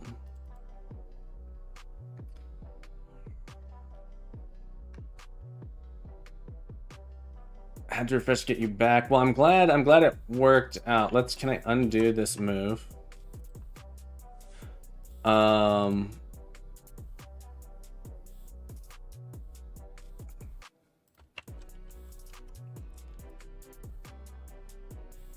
My goodness. I just committed, so I should be able to go back in time. Okay. Okay, here we go. I want to equipment class. I don't want this being a torso, I want it to be an equipable. So I want this to be a folder called equipable. I apologize that you had to refresh there. I don't know. Oh, it's because I can't have a namespace called equipable. Okay. I don't want this in torso though. Take that out of torso. That's what it is.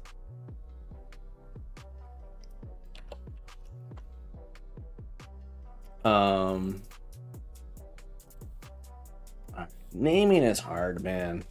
Equipment, really, maybe some of the stuff should be going to like separate spots. I'm glad we're all back. Yeah, me too. Me too. But we're gonna make a couple more subclasses here.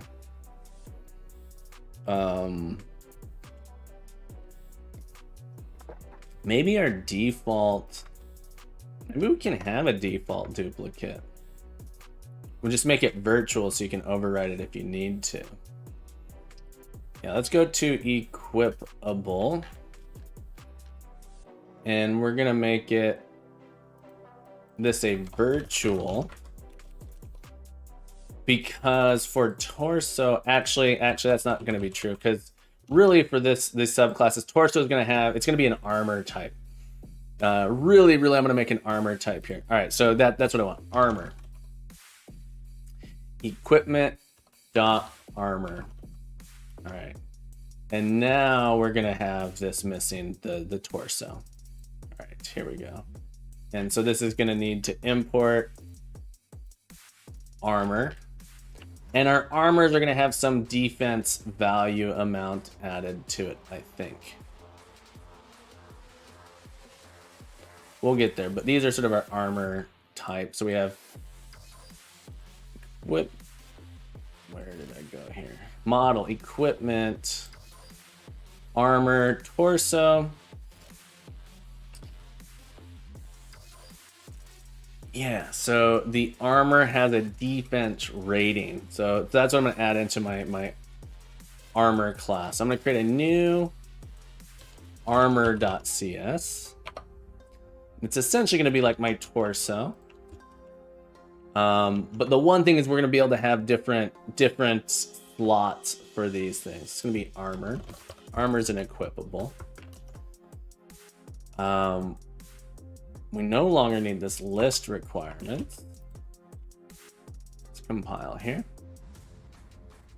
But there's a new type here. There's a new value. There's a new property for armor. Armor is also going to include, so a public int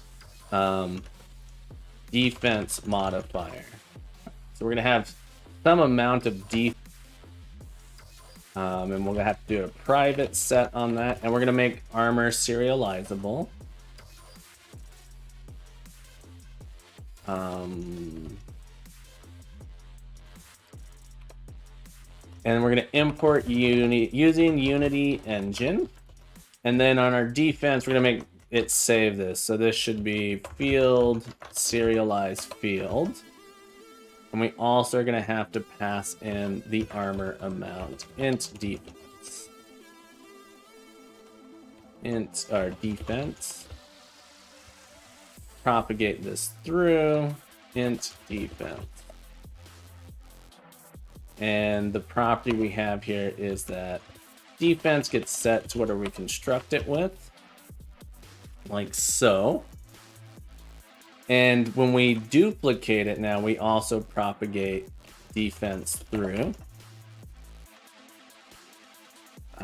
Defense. And this should be requirement. There we go. There was a bug in there. So this will duplicate armor. One of the things that we also want to take in now, so armor can go in different slots. So we're going to actually have it take in a slot that it wants. So equipment, so this will be slot. Equipment, slot. And this is going to take in, and it's nice because we'll have a private equipment slot. And when we construct it, we set that value, slot equals slot. And then when we can return this hash set, we just return the slot there like that. Okay, I like that, I think. And then this equipment slot, we got to serialize as well.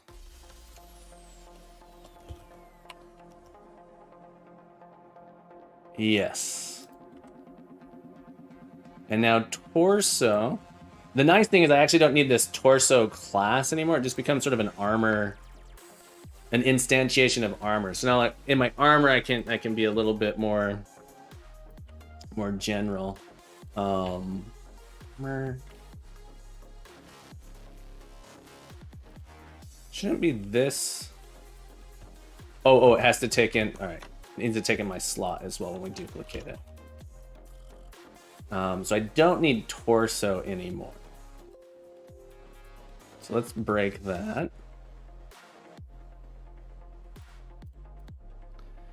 And instead, use armor, new armor. And we have to tell it how much defense we have to go with 5. And then this will be equipment slot torso. So we can equip that in the torso spot.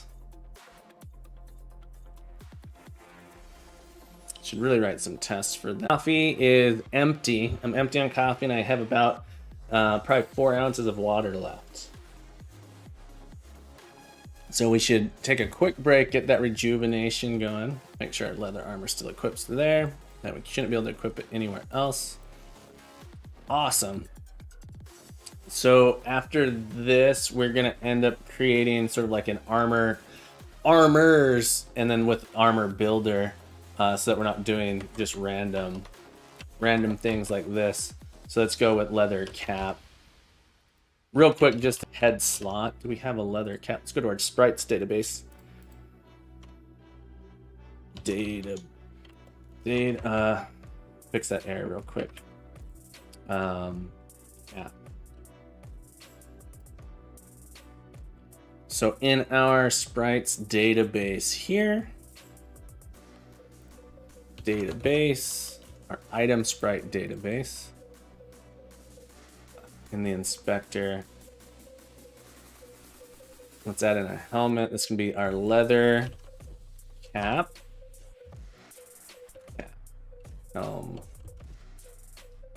Chain helmet. Let's go look and see if we have something. I might just make it a different type. We do have gloves and boots though. Yeah, we'll look at icon. PNG only has that for that. Let's go look at our sprites folder real quick. Sprites, armor, belt, icon, chain, helm, pants. Ooh, we got pants. All right, so for the helm, I'm just gonna put in our chain helm. Let's add in leather pants. Leather pants. We have cloth pants. I thought I saw leather pants. Lost this. Let's lock you. Cloth pants, that's okay. We'll go with boots. Leather boots. Got some booties. Cap, pants, chests, boots. Alright, so in fact, we only need an armor one here, so boots, pants, leather, boots, boots. Did I update the name properly? Boots, I did. Leather, pants. So this should go in feet. Goes in legs. All right. And we just got to add these to our inventory.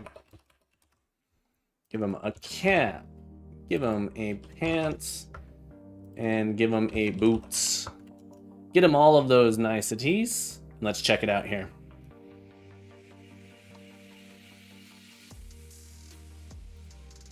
I think we're going to have met our goals after about 2 hours. That's good. I'm getting better at my time estimates. I can't put my armor in my head, but I can put it on my chest. Can't put my boots on my legs, but I can put it on my feet. Cap. Ooh, my cap. I got 2 leather caps. One of them's actually my legs. And then we got a dagger. All right. All right. I feel good about that. Maybe add in a shield. All right. I'm going to try adding in a shield. And my shield's going to have a special requirement that goes in the left or right hand. Yeah, do we have a shield icon? Shield. No shield icon. Just to test things out, I'm going to try doing a shield that goes left and right. And it has a rule that basically says, that you can't equip it in both hands. So it follows like the same rules as weapons, where you can't. Well, I don't know why you wouldn't be able to equip 2 shields. We'll come back though here. We're going to go on break. Go on a quick break. I'm going to get myself some more coffee, get myself some water, do some stretching. And then we're going to actually build out the armors similar to what we have with the weapons database, essentially. We're going to build out one for armor. So we'll have weapons. So we have sort of like this weapons thing here. And so I'm going to create another one of these specifically for our armor, have an armor builder that lets us easily build out our armor sets. All right, but we're going on break. I will be back. Stay tuned and listen to some sweet lo-fi music.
All right, we're back. Thumbert Games. So sorry I missed you. If you're still here, have a beautiful day, my friend. Thank you for hanging out. Thank you for hanging out. It's nice seeing you. But we're back here. We've got, oh, it's so nice having real coffee. I've been out of, I guess Starbucks is real coffee, but I've been out of coffee for a couple days. But finally got my shipment in of the Don Francisco's butterscotch toffee coffee, which is just so good. Just, I like my coffee black, but with just a little hints of flavor in there. It feels so good. I'm gonna do a quick stretch. If you're able to, I think you should all get up, stretch with me, get yourself out of whatever you're in, but it's good to stretch every now and then. But go ahead and get up and stretch. Get yourself moving around a little bit. Try not to let my blood settle too much. Keep that blood flow going. But we're gonna do some stretches here for about 2 to 3 minutes. 2 to 3 minutes worth of stretching. So right now I'm stretching out. You can't see it. Doing some leg stretches here. But yeah, I hope everyone's having a beautiful morning. Get those stretches, and if you're at work, get your coworkers to stretch with you. Tell them, look, I'm not the weird one. You're the weird one for not stretching, letting your body degrade without getting the stretching. So let's get some stretches here. All right, we're gonna switch here. Doing a calf stretch. Oh, that's good. Nice stretch. And do a quad stretch after this. Oh, get that calf nice and loose. Reach down, see if you can touch your toe a little bit. I can't quite reach my toes, but I can get in this stretch here. I'm gonna do a quad stretch. Do a nice quad stretch. Get that leg up. Pull it in. Stretch that quadricep out. You know you want to. You know you want to get a quad stretch in.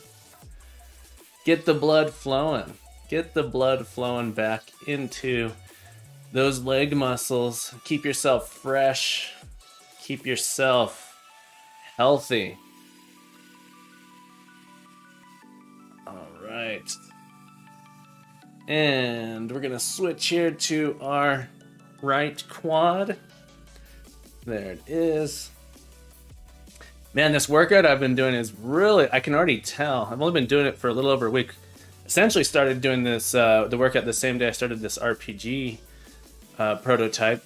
But man, does it feel good to have that strength. You can start feeling it right away. My partner, she's amateur gymnast. We're doing a 30-day prep, 30-day prep for a flipping class. So she wants to get better at doing flips in gymnastics. So it's a class that's brutal lower body and core for the most part. Not that much upper body workout in it, but pretty brutal lower body. 3 times a week, and then a core exercise twice a week. Oh, no, lower body twice a week, core twice a week, and then stay. So good stuff though. Get those shoulder rotated a bit. All right, we're gonna get back to it here in just a minute. Thank you for your patience, everyone. Thank you for letting me take this moment to stretch myself out. I hope you stretched yourself out a little bit as well. Smab sounds horrendous. It was bad that first day after the leg workout. Actually, the second day. So I did the leg workout. The second day seemed fine, but the third day, the second day after leg workout, man, was it rough. Man, was it rough. But I can totally feel how much stronger I am when we went back this week to do the leg work. All right, so we're gonna hop back in here. We're going to commit. We just did a refactor. We renamed torso to armor. All right, so we're gonna refactor, rename torso to armor. Encapsulate more encapsulate more types of armor. Encapsulate more equipment. Torso was too specific. Armor class allows for a variety of armor in different equipment slots. There we go. Downloading the videos in the bundle. They're longer than I want. This was from the Humble bundle. Good. Glad to hear it. I've had some really good stuff. I have so many things on Humble Bundle that are, I try to use them, but it's impossible to use everything. All right, so we're gonna create a new file. Armors.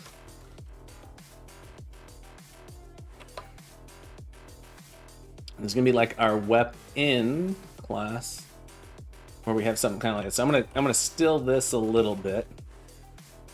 All right, this is gonna be armors. S'mores.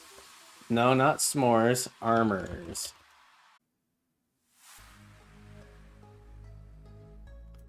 There's a space here that I don't think is real. Yeah, for some reason, something had a table name Weapon Dagger. Wow, my brain blew up there for a second. So the difference here, exactly, that's how I feel, Smab. Usually when I get a bundle, it's like 1 or 2 things, maybe 3 things.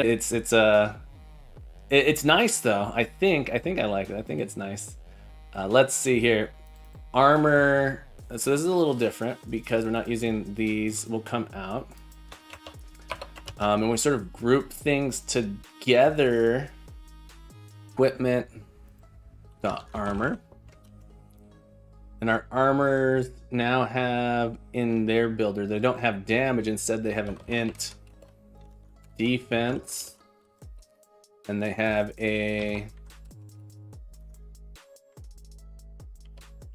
one other thing, which was the private equipment slot.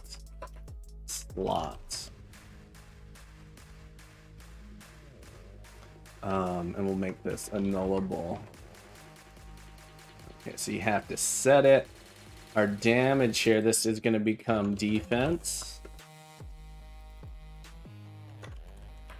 And then we have another one, which happens to be slot. Int. Slot. And we're taking in an equipment slot. Like this. And it just sort of becomes, oh, this should be set ref. Hang on. set ref on value and slot. There we go. We don't have to this. The defense isn't a roll, just a raw value.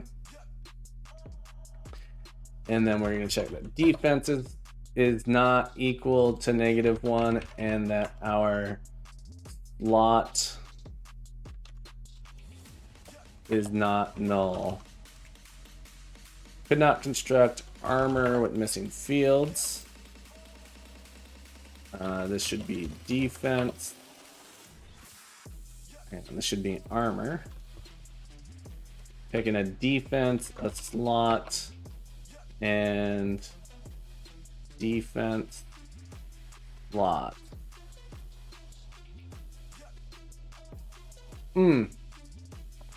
This here dot value. There it is. Maybe? What's the constructor? Why is this? Can't convert. Oh, this needs to return an armor. Okay. Now we have an armor builder.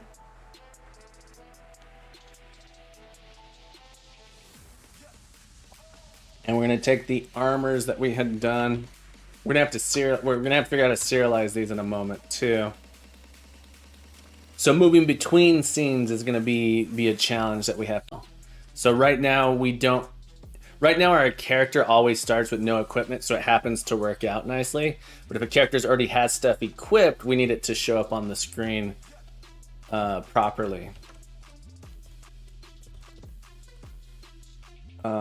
So in our character controller, we right now have just been adding these in. So we're gonna use our builder now to get these. All right, so public, static, read only, leather armor, or new builder dot. I think I just gonna comment this out. New builder dot build. Oh, why do you dislike me? Read only armor, leather armor. There we go. Name, leather armor.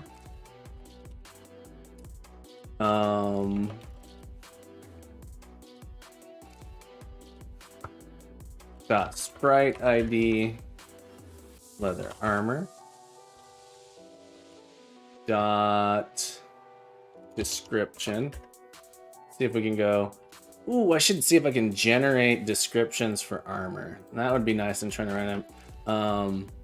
Open AI. Do I have an Open AI account? I don't think I have an Open AI account that I can use.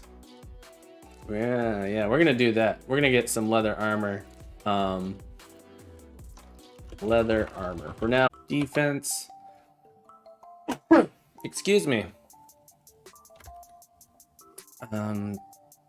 25 slot equipment slot torso. Okay. Whew, it's gonna take a little while to put this together. That'll be good. It'll be good. And so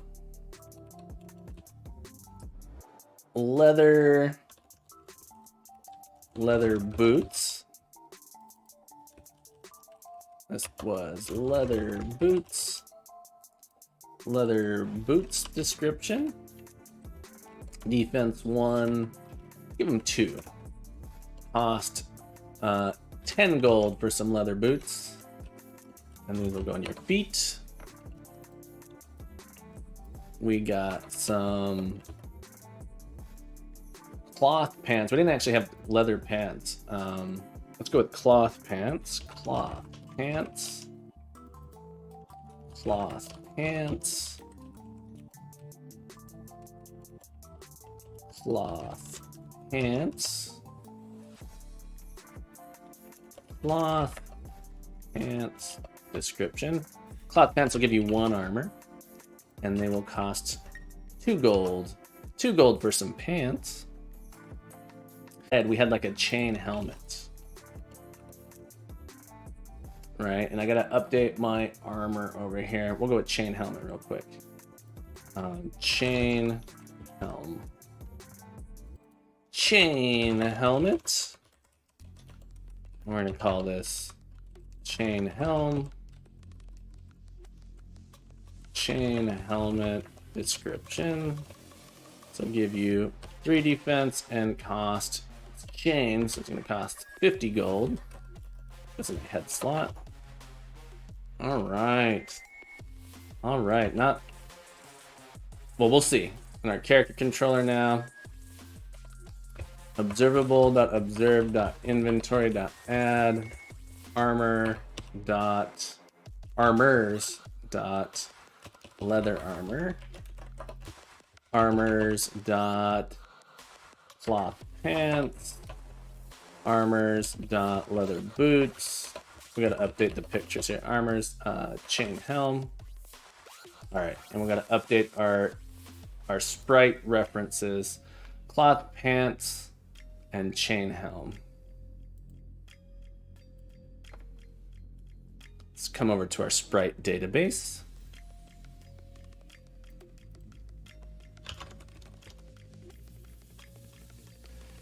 And this is now cloth pants and no longer a leather cap. This is a chain helm. Okay. And there would be a good, I should write a test here to make sure that all of these things actually have references inside of our prefab chain helm. Boots, pants, armor, sword. Can't equip the dagger. Okay, beautiful. I'm really pleased with this here. We are not serializing. I think we actually can serialize. We cannot deserialize right now, and that's because in our Smab, thank you for hanging out. Have a beautiful day. Enjoy your Humble Bundle. And thank you for sharing it. Thank you for sharing the Humble Bundle. Have a beautiful day, my friend. Take care. You're welcome back anytime, of course. Don't need torso. Make sure I didn't break anything. Make sure my tests still pass. Tests are helmets, don't need those. And character controller. Cool. So this was just a refactor. Create armors, static armors class. Excellent. And there's like this level of, you know, this armors class. We should really be having some things stored in JSON and you'll be able to load it up. So you could have like an armor editor separate from your game, and these wouldn't be specifically built into your code. This here, we don't really want this as code. Instead, we want this to have like JSON configurations that you can open and load. So there'd be sort of like a database where you could put things into it. But this is sort of our alternative right now while we build it up. But in the best case scenario, you'd have sort of like JSON or YAML files to represent your equipment. So I'm happy with this. I need to be able to move between scenes. So if I look at my sign on, to hold myself, all right, we're gonna hold me accountable. We've added this in. Our transition is gonna be the hard part because I've added this in, but they're not truly serializable. And this is because our character,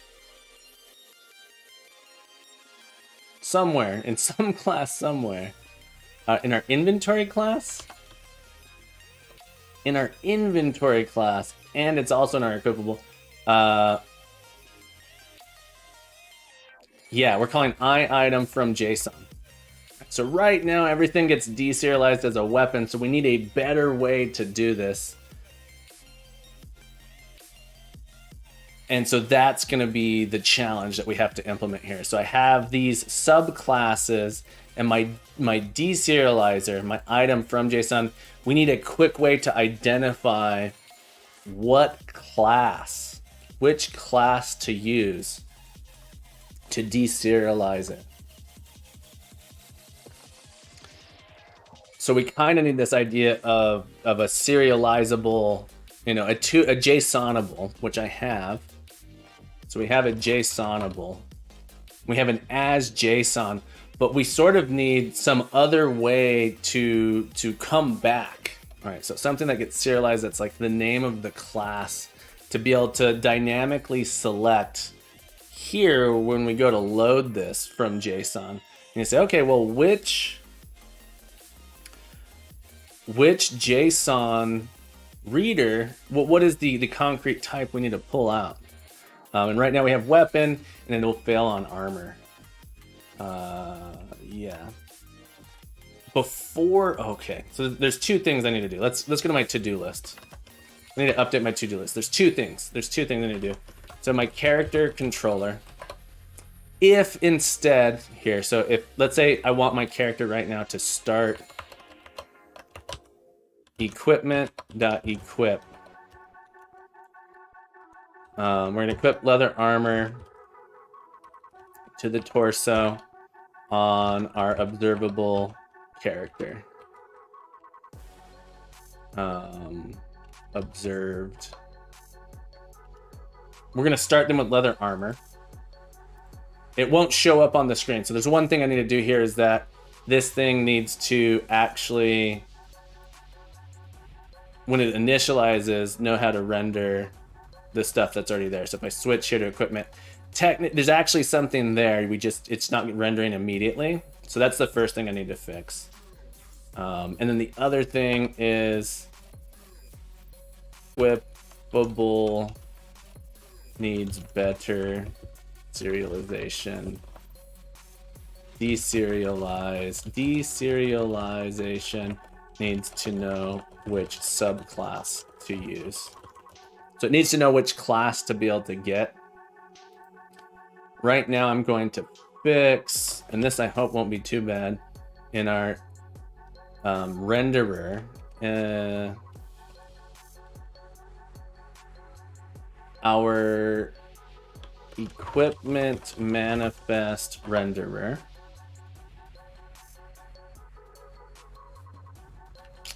In our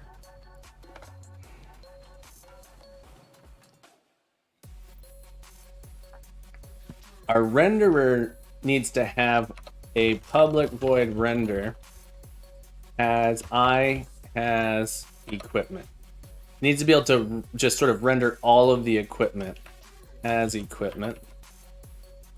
And this is just going to go to a render as equipment.equipment like this. So public void render equipment manifest. Equipment manifest equipment. So we need to be able to say, okay, well, we want to render an entire equipment manifest, not just one item at a time. And so this one's pretty easy. We're going to actually go through our equipment for each equipment slot in equipment dot equipped. And in fact, it's going to be a key value pair from equipment slot to item, equipable. Equipped. And then we can just, for each one of these things, we say, okay, we'll go render that equipped dot value, and for each thing you have, render yourself. And so then what we're going to say is, when our character changes, our character just so happens to be an I has equipment. When we get our character, this is an event that we can register on. So if we come into our status screen here, our player character controller, it turns out a character happens to be has the interface equipment, has equipment. So we can say when our character changes, we want to render the I character. So we can just propagate that through since we have that interface.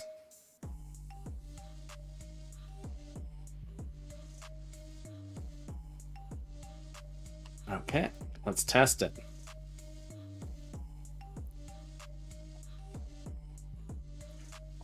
Well, we got an exception. Object reference not set to instance. Interesting. All right, let's debug. Interesting. Let's debug. I'm not sure. Let's see if we can figure out what is going on with that. All right, so we're gonna come in here. I'm wondering if equipped is returning all of our slots. All right. Or if it's happening before sort of the renderer lookup is ready to go. That should be on awake, so I'm curious if render is being called before we've woken up. So this renderer lookup, non-public members. Renderer lookup has not been initialized yet. Fascinating. Okay, so it doesn't happen here. I want it to happen during awake. All right, so the problem is when we go to render this, it says, well, I don't know, my render lookup is null. So it blows up. It's blowing up here when that happens. So let's disable this here and let's go ahead and die. So it crashes on us. Okay. And what we need to do is, so this, what's interesting is render is being called before this element has awoken. So awake hasn't been called yet. So what we need to do is we need to sort of have a lazy load on this. It says, okay, well, the first time I go to use render lookup, load it up. And then we're going to say in awake, we're going to load it anyway. So we're going to do the following. We're going to create a property. It's going to be a private property. So we don't do this very often. And there's possibly something called, there's like a lazy load reference that I'm not sure how to use. But I don't think this is actually what we want. We want render lookup to load when we need it. If it hasn't loaded, let's load it up. And so we're going to create a private property that matches the type here, render lookup. And it's going to have a get, no set. It's going to have a get. And it's going to say if render lookup is null, we'll initialize it. And then at the end of the day, we just return render lookup. And then we sort of just go through and we move this code here inside like this. Okay, slot render slots. All right, so we need this as well. Before. Okay. So we're gonna load this up first. So this, as soon as it needs used, it loads it. And one little trick here, we also want to we want this to happen on awake, I believe. Let's put a to do here. To do initialize render lookup. So one way to do it would just be to say, take a look at that. But now down here, rather than using the underscore render lookup, we're gonna say use render lookup. So if we never end up having to use render, let's find render lookup. All right, so it's a little bit of a lazy, it's this is called like a lazy load, a lazy reference.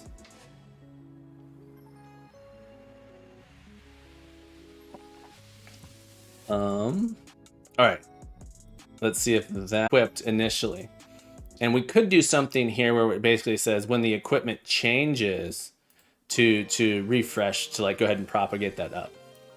But yeah, we got our nice little guy here. our little armor equipment test, and let's just real quick test it out. Really need to test it, but we'll try and equip some cloth pants to our legs on our character, just to do one final test to give ourselves a little bit confidence that it's working.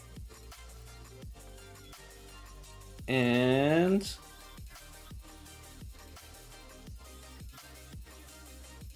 there we go. All right, so if we have stuff equipped. All right, so now let's make it so when we exit, we're gonna go back to the town.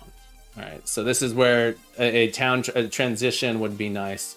We don't have like a status screen controller. Our exit button. We need like a transition thing here. Create empty status screen controller. And we'll create a controller. And we're going to add a thing here so that we can transition back to the town scene. And we'll see that our equipment doesn't serialize. It doesn't deserialize properly. We're going to get an exception when we attempt to deserialize. So the one thing, public void close status screen. All right. And so our close status screen is going to scene manager.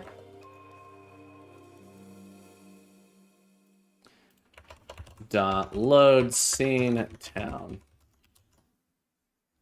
All right. And before we do that, we actually want to get our player character controller.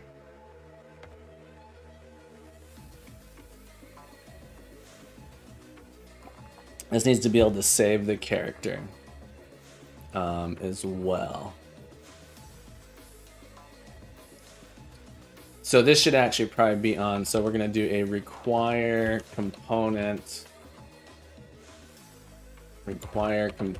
player of character controller type of character controller, like that.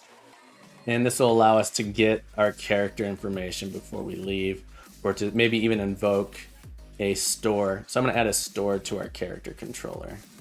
Yeah, that's what I'm going to do. That'll make it a little bit nicer.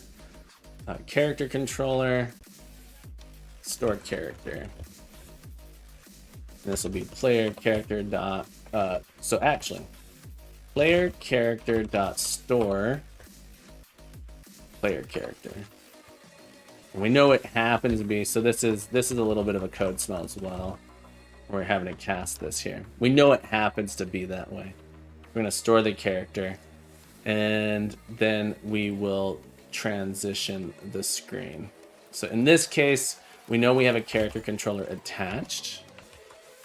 So we can pull that character controller out. So we're going to do a get game object dot get component character controller dot store character. I think we just need to compile real quick.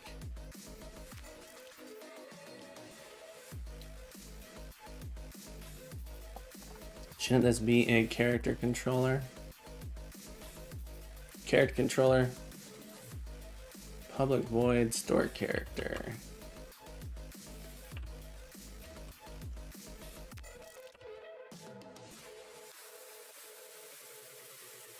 Oh, this is as a Unity. So we got to say using adventure quest dot character.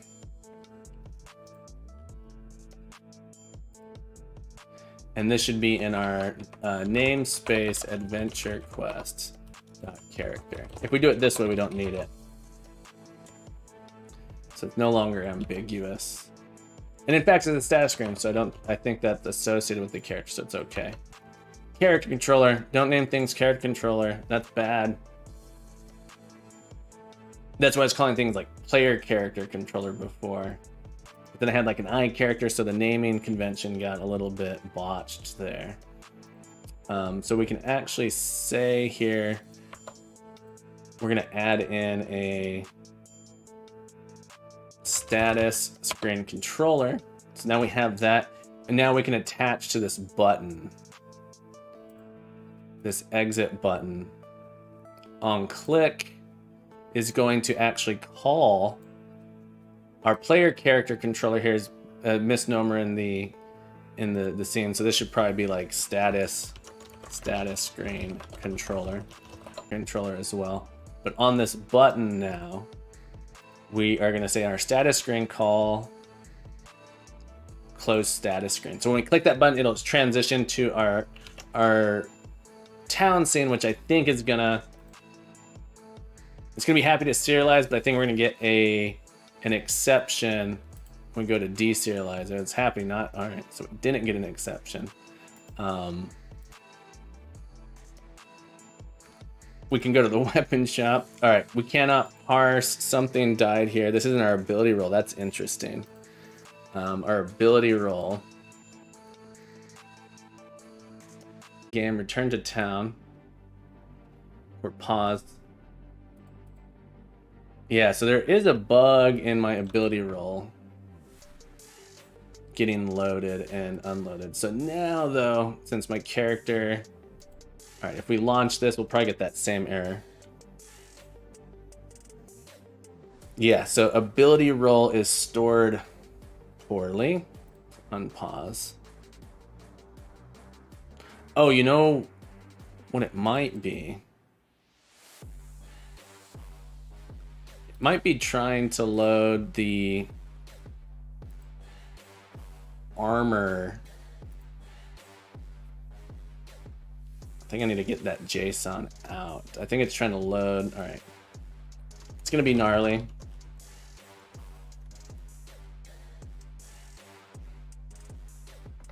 Let's look at what the JSON looks like.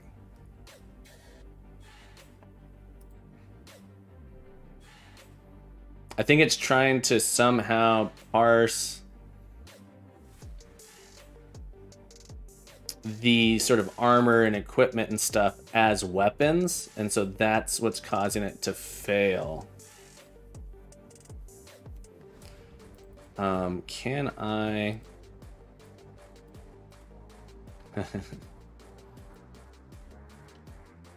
put this into a JSON formatter? Come on.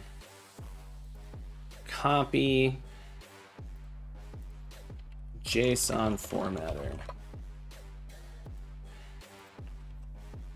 Process. All right, let's. Is there a copy button here for me? Copy. New file. Paste it in. There, detected that it's JSON. Okay. Inventory. And of course, this is its own serialized items. Backing field, melee weapon. Equipped. It did equip it as armor. All right, so in our equipment here, we have these things.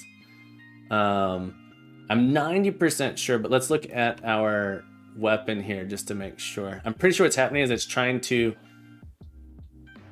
deconstruct or deserialize my armor as a weapon. And that's causing an issue. What I'm surprised by, item. Oh, I am throwing, could not load equipable.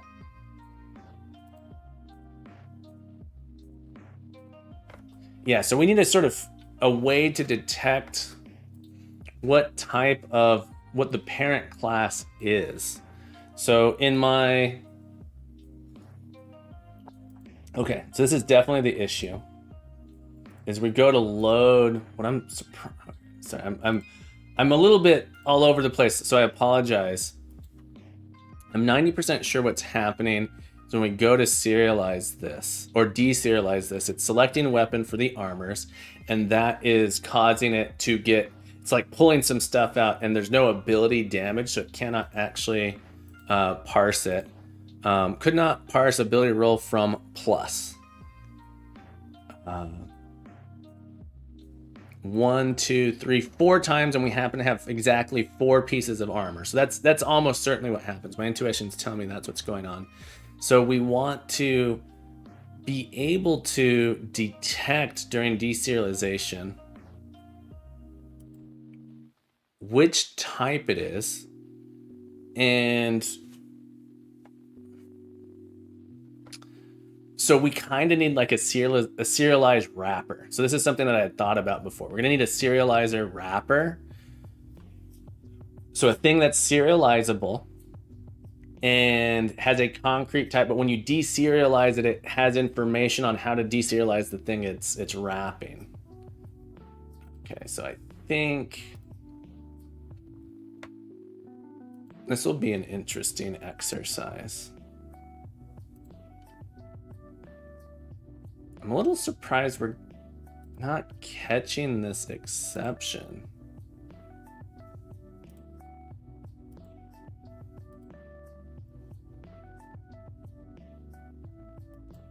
Because we have a try here. Is this really not? Am I wrong?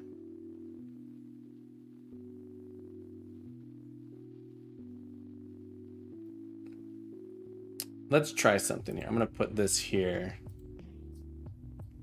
and run this.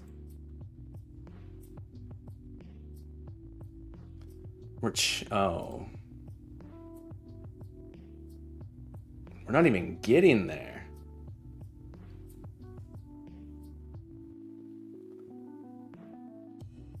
That doesn't make sense.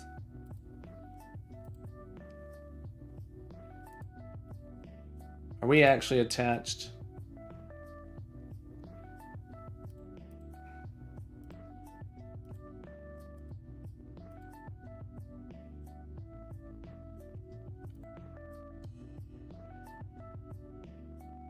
We're not even getting into the from JSON. What's...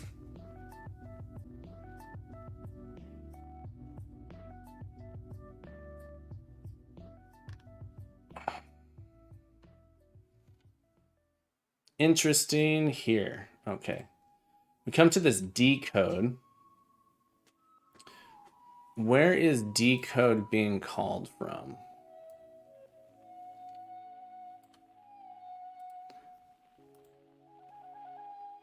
Oh, I see. We can't just do a straight decode anymore.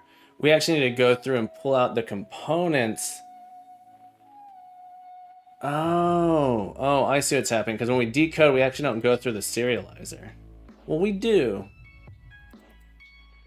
No. From JSON should go through the... It's trying to go straight to the player character.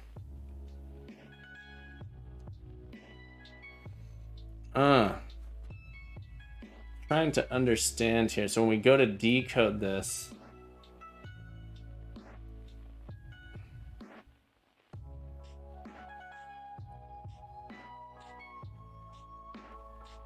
Initialize... Do we make it here?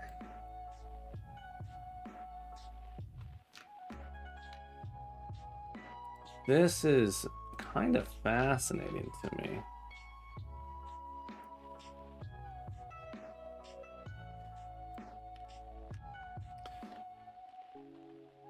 This doesn't seem to be calling... All right, we'll put a breakpoint here.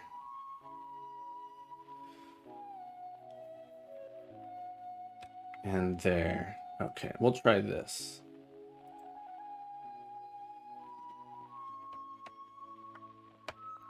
All right, so we're here.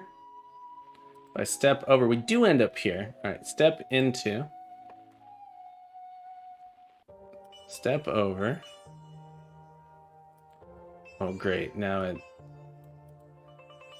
The debugger died on me. I'm gonna have to restart again. No. Oh, that's frustrating. All right, we gotta kill Unity, restart the debugger. Bad. Sort by name. Unity editor and task. Sadly. Sorry about that. Bear with me here for a moment while we get it back. Yeah, it's and let's go into our inventory and our character equipment manifest. All right, so go to these two things.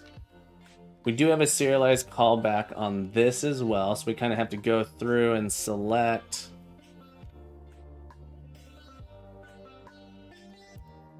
Yeah, so we'll see if we're getting here. Let's add breakpoints into here. This is back. Attach the debugger. And then we also are going to attach in our... Oh, there is an issue. No, that'll be fine because it's your equipment's not in your inventory. Okay, so this will be fine. I think I just need to write a serialized and deserialized test. My tests... All right, did my test actually pass here? Okay, let's get rid of my...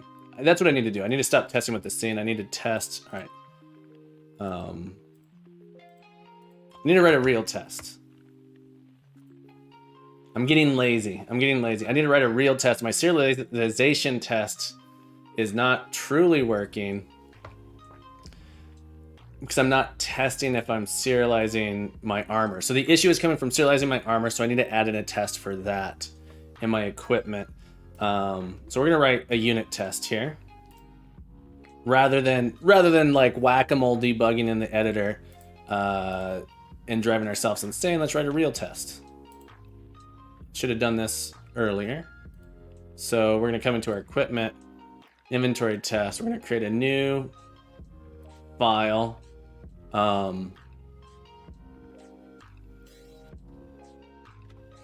It's interesting to have my manifest, my inventory test though. All right, so my inventory test, really my serialization test for my inventory, I should add more things to it, and that should, this is where it'll expose it. So we're gonna add to my inventory armor dot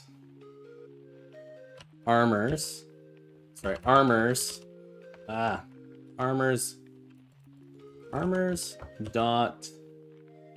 leather armor. All right, this will help. This will make it work. Or this will expose the bug for deserialization. All right, this will expose the bug for deserialization. And we should get the exception here when I try and do armor serialization.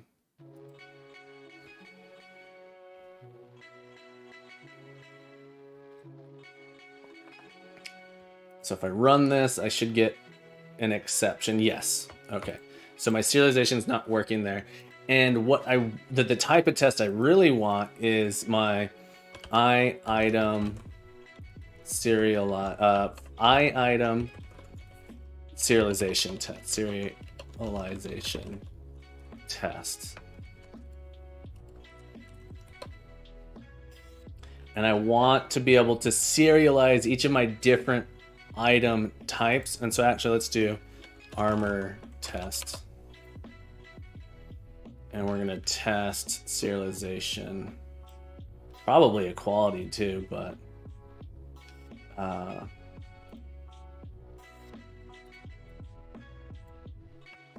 test serialization. See, quality should be pretty fascinating for right now. Do I have an equality test in my equipable? My weapon has one. So I'll have to add one to my... Yeah, my armor is gonna need this as well. So let's open up armor. Let's add in an equals method for armor. And we're gonna say that we are an armor as armor. Name, description, cost, defense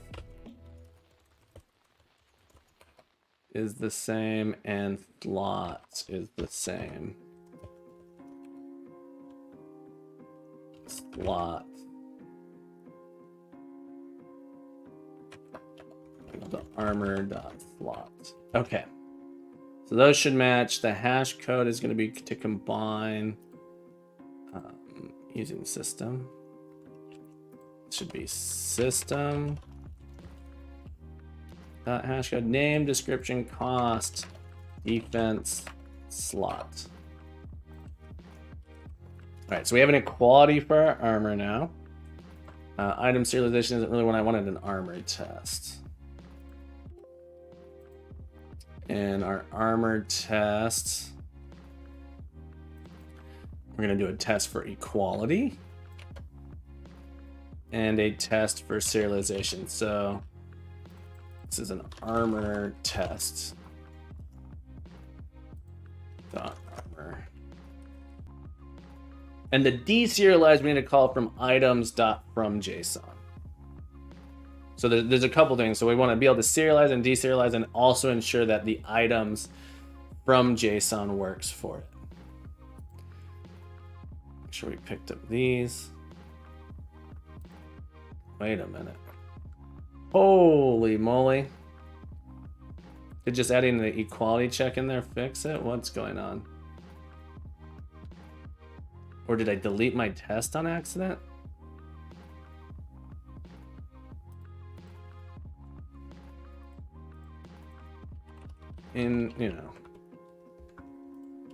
Inventory tests.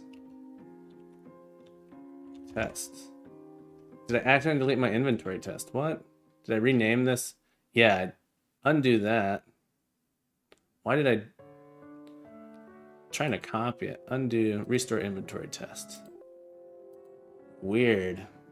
I don't even know how I think I just accidentally renamed inventory test. So my inventory... Thank you, GitHub. Leather armor, and then we'll have to do that import again. Unity, tell me what's wrong. Compile for me, Unity. Thank you.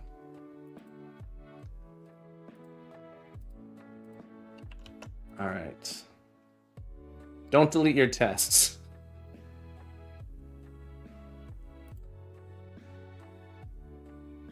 Okay, so we're failing there. Armor doesn't have a real test. All right, so whew. Armor test. The equality check, I'm 90% sure will work out of the box, but we're gonna write it anyway. I don't want to be in source control. Don't save. Armor test. Armor test. Like this. And our equality checks, we're just gonna check that the armor types are the same. So we would do assert dot r equal. It's gonna assume clone works actually. Armors dot leather armor armors dot leather armor dot duplicate. Assume that is gonna assume that duplicate works. And then, okay, so the first thing we want to check is that are not same. So when you do, okay, and then we want to, this seems like mostly good enough in my mind to do a simple sanity check.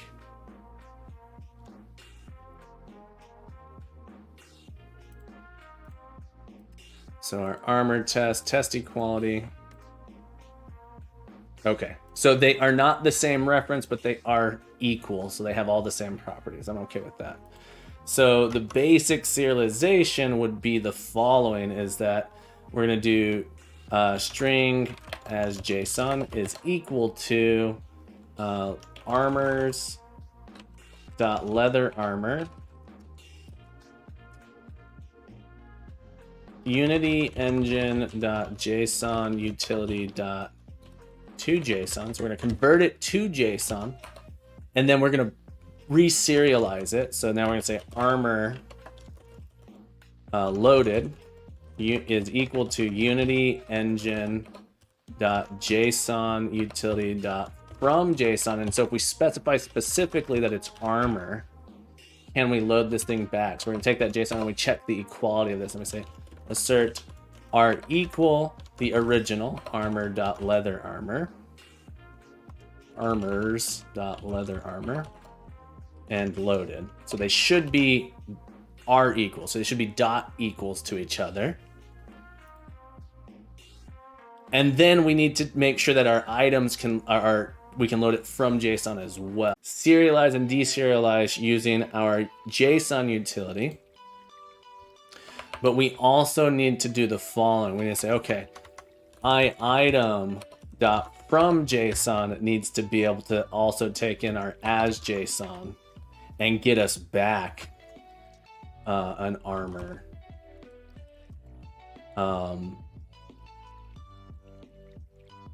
Generic, or we'll call this from JSON, and we cast it to an armor like this, and we should be able to assert are equal armors dot leather armor and from JSON. So we also want to be able to do it the generic way like this, because our under the hood, this is what our, we go look at inventory,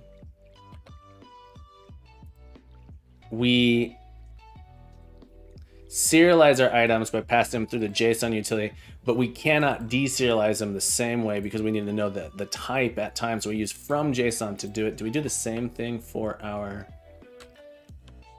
equipment manifest?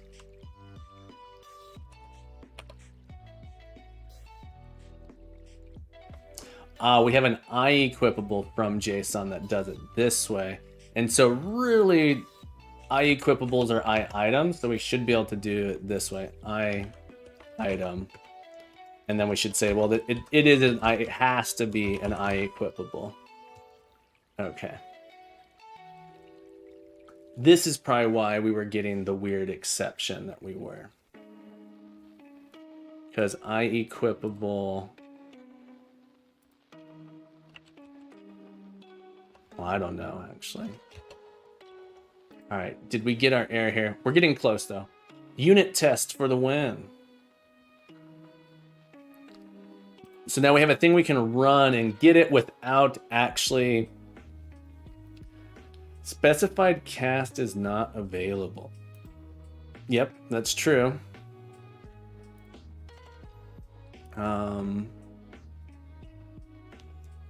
Because... Okay, so we can actually kind of step through some of these things. So I want to see, okay, so now I don't have to actually run my scene. I can just run this test to get here. And hopefully we're able to do some stepping into. Step into. It's going to call from JSON. Let's try this. Step into. It's going to on after deserialize, and this dies. This killed, so I cannot debug here. This is really frustrating. Can I click continue? Can I reconnect? I can't. This was the same thing that happened before with this timeout. We get sort of caught up in our deserialization here.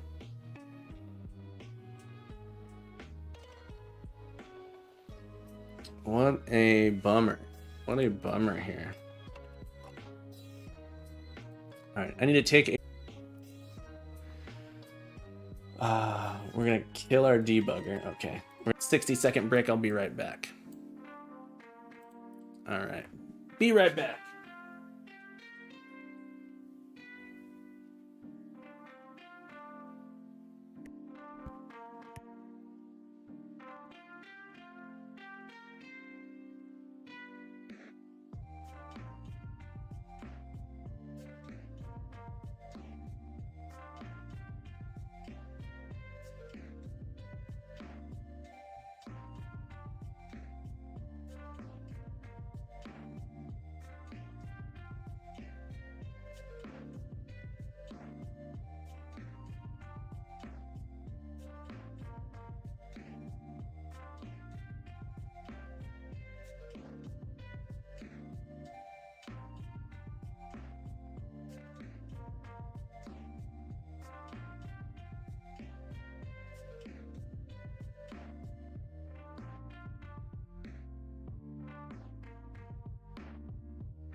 not being helpful here because it doesn't like.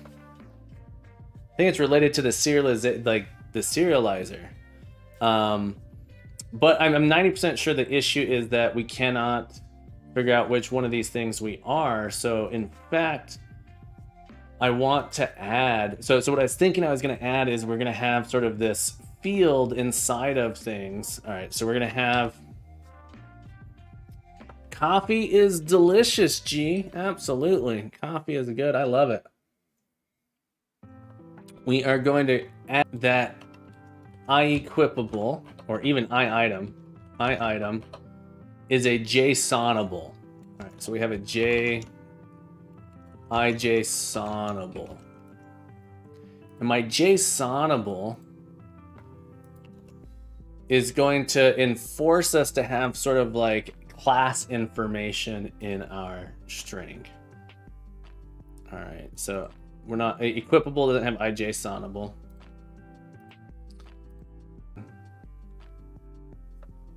Our as JSON is essentially going to be our. We'll make this virtual so we can override it in the lower parts of it. But essentially, as JSON is going to be our Unity engine ourselves. All right, so we're going to convert ourselves to JSON. That's the idea. And so like it should take the subclass information as well and serialize that. But the other thing our as JSON needs is to know iJSONable. So we gotta have a public string class information. So we need to know at the end of the day what our class information was, so that we can select on that string to do something when we're being loaded.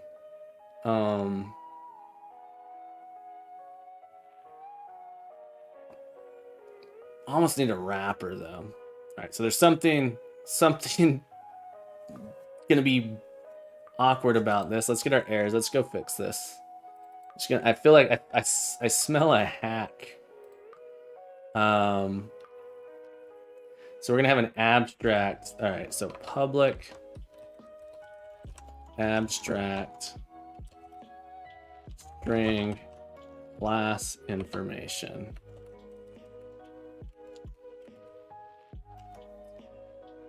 And I'm pretty sure I won't be able to do field. I won't be able to serialize this.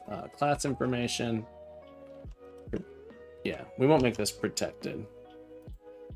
And then we added it to our weapon type. Armor.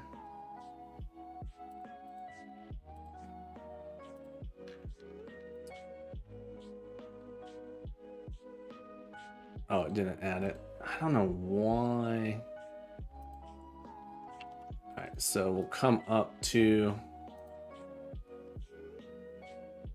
close others.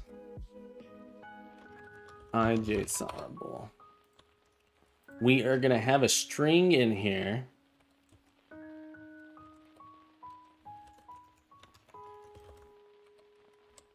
So we're going to have a private set. Exactly, Jan. That's exactly right, Jan M over on YouTube. So that way when I deserialize, I can say, okay, does this thing have class information in the string? If it does, now I can select the underlying interface. That's exactly right. Moon is, no, you cannot equip the dagger to your forehead yet. We did manage to fix that. So in this case, this is going to have that we are armor. All right, so now we have this information in here, public override the class information. So cannot override because it does not have an overridable set accessor.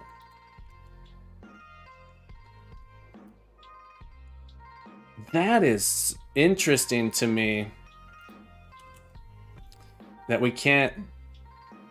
All right, that's okay. Really, we are just going to do a private string here, class information. That's wild to me.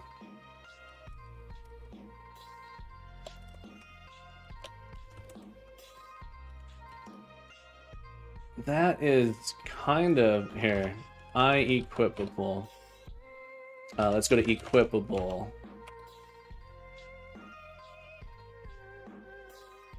If I were to put a protected set here, lets me do that. I think. Cannot change access of this. All right, so if we did a protected. Okay. Even though it's an abstract, I can tell you that you have to be able to set it. Okay, so now we can do a field, serialized field here. That's kind of nice, I think. And so the contract with equipables, when you extend this, you're going to have to specify this thing. Okay. So it'll sort of force you to remember to do it. The compiler does a little bit of forcing you to remember. Same with requirement here. Serialize unity engine.serialize field. And this is going to be a get private set. This one can be private because it doesn't extend the equipment. This one's going to be weapon requirement. Let's find all the other places we've got to add this in. Weapon has it, and weapon, it's going to be like armor.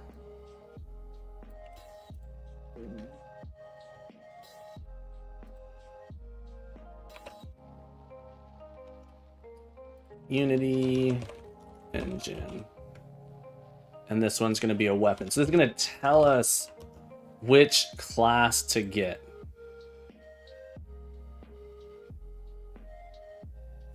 All right, I think I can cheat a little bit on this too, because there is like some class information. This is my hack right now. I think I can actually do something like getting the actual class information out. So you do something like name of weapon, right? So name of the class can do something like that. So if the name of the class changes, we can still get it. Some reflection we can do to get it. Yeah, I think there's something clever we can do. This is my hack to see if I can get this working first, but I'm pretty sure that we can actually do something like weapon dot, class, get some information about the class itself, and then we'll have like the full namespace to it, and then we can use that to find the information. So I think we can do something semi-interesting with reflection here. All right, so now in item, when we serialize this thing, because the issue is we can't deserialize the JSON first and then look into it. It's like we have to go find that property inside of the string. This is why I think there might be like some sort of JSON-able type wrapper that we use. Okay.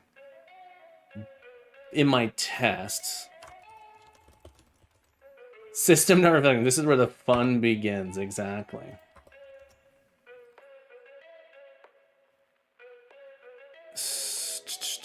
So I just want to take a look at what this JSON looks like now. So we're about to write some stinky code. We're gonna have a code smell here. We're about to have a code smell.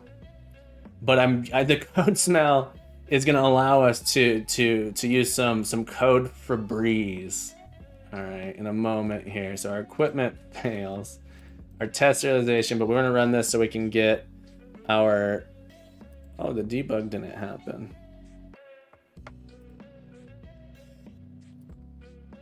We didn't make it to the debug. Oh no, line 46.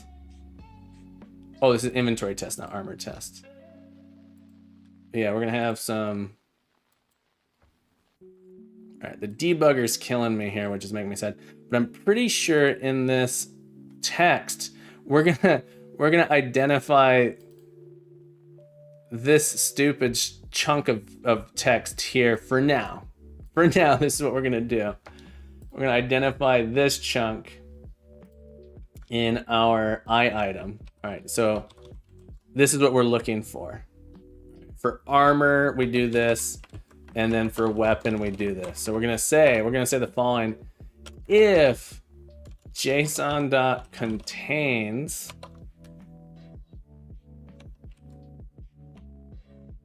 this string, or do I have to do a match? Index of find. All right, hang on. Let's do, all right. Surprised. Oh, this is what it is. I need to do that. We're gonna see if this is going to work. If this, this is the stinkiest code. The code smell is very strong here. So if this is the case, we're going to deserialize it as armor.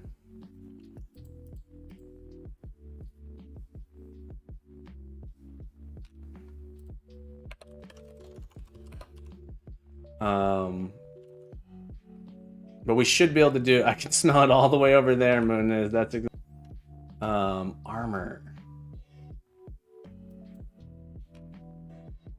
What is, oh, it's equipment.armor.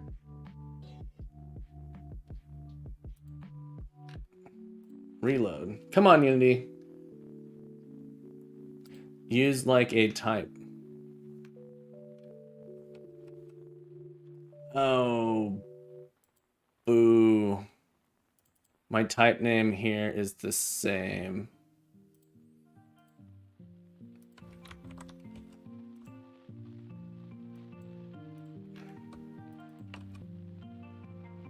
Why?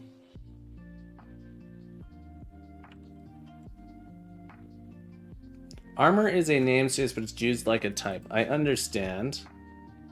Because I'm in this here. Armor.armor. I gotta fix that. The namespace is terrible. All right. And then we're gonna do the same thing for weapon.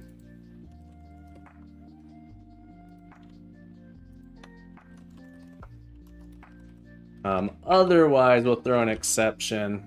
Throw new system.format exception is item from JSON.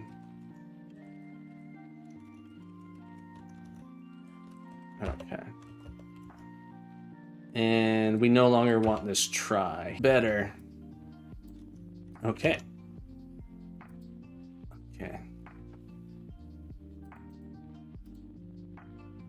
Fix compilation errors. That's a good idea. Semicolon. I wonder if the whole reason it wouldn't let me do this, hang on. No. What if I did armor? Okay. We are in, kill me, please. Sometimes it's painful. Okay, so that serialization now works in this, right? And so I need a JSON wrapper thing. Run this thing, it's gonna not be happy. It's gonna throw exceptions. Because my character that's stored is just like not this character. So I'm hoping that if I yeah, that's no good. I need to go back to my character creator to get a new character in here. All right, so this completely destroyed that. So let's go to my character creator. I'm gonna create a character with better stats, 85. All right, Delilah. I'm gonna create that character. Character was serialized. No way to get to our status screen here, but this should have stored the character in there. So let's go to our status. We're in console right now. This should be status And that's going to confuse me later. Let me clear that.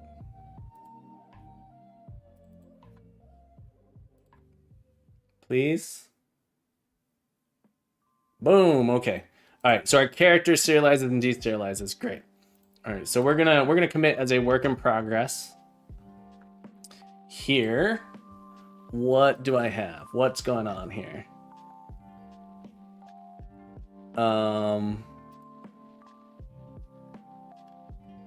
Really, yeah, this is good. So there's no changes on the player character anymore. We added class information and equals to that. Let's go up to our JSON here. So by modifying this, we ended up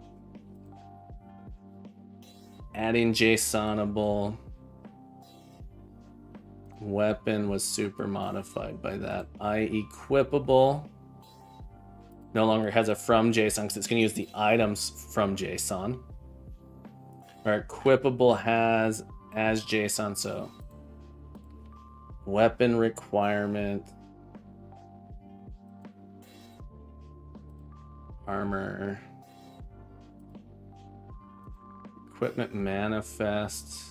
Yeah, so there was some refactorization going on here. This doesn't need to be part of this commit though. And then we added some tests specifically for that and updated the inventory test to include. All right, so this is a work in progress. Add class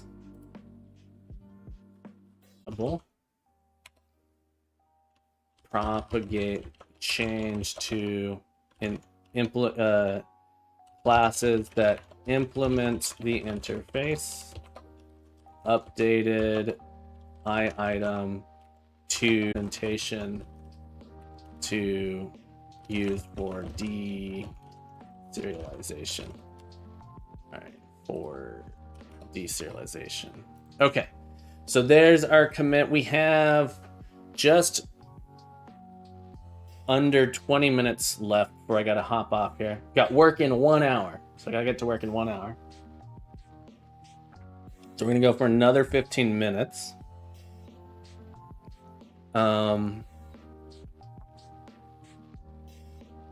We have a hack here. So for my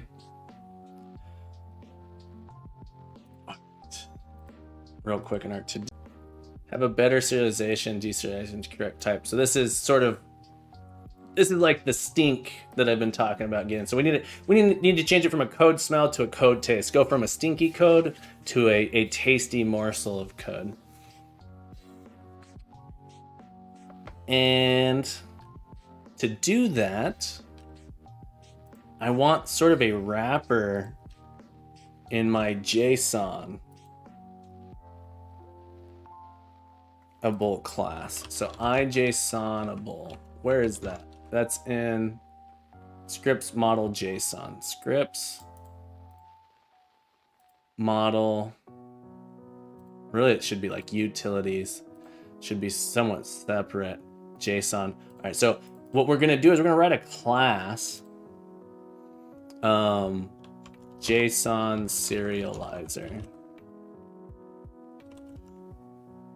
Okay, so if we have something that's JSONable and we have class information, we can sort of go between JSON and class information to extract that. So let's namespace and public static. Well, we might have multiple implementations of this. Will we have multiple implementations of this? It might make sense.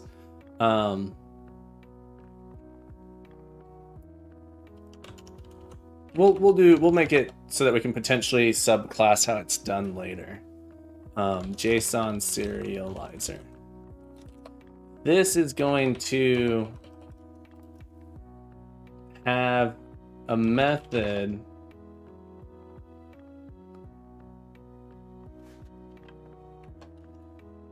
that we have two methods. We have a public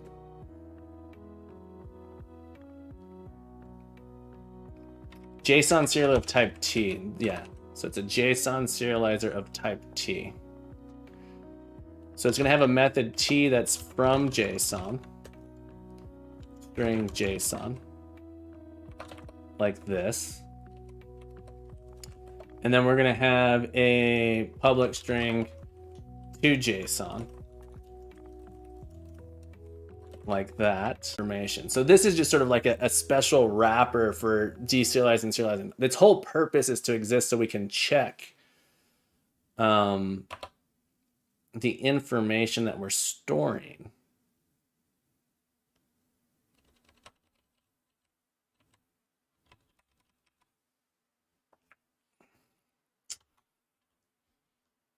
Unity engine dot from JSON utility. All right, we gotta get gotta do a build to get this into, get the compiler happy. All right. This is going to serialize itself. All right, so the way this thing works, it knows that it is a JSON serializer. So to JSON actually says Unity engine dot to JSON dot JSON utility dot to JSON. We're gonna just serialize ourselves, and then this is gonna have a private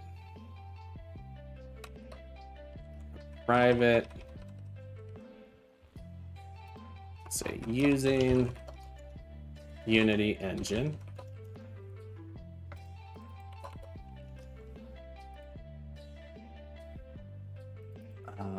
And maybe T is not right, but private string JSON. So it's going to have some JSON field stored inside of it. And then it's also going to have private string class information. These are the two things we need to do this. All right, and so before we serialize, this is going to take in a T.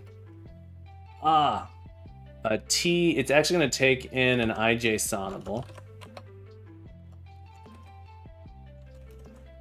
Okay, here's what we do. So it's, I don't know if T is the right thing here. We're going to find out.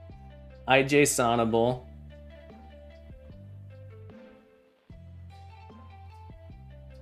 Type T. We're going to say that our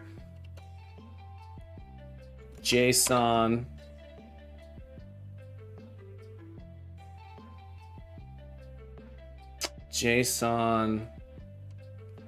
yeah, this thing actually is going to be like this. This is how this is going to work. JSON, or this dot JSON is equal to JSON utility dot to JSON of our, oh no. This is just going to be our JSONable dot as JSON. We pull out the JSON of the thing inside and we save it inside of us. And then our class information is equal to JSONable dot class information. We get those two things. So the idea is from class information, we need to be able to reconstruct our class. And so we're hopefully going to use reflection to do that.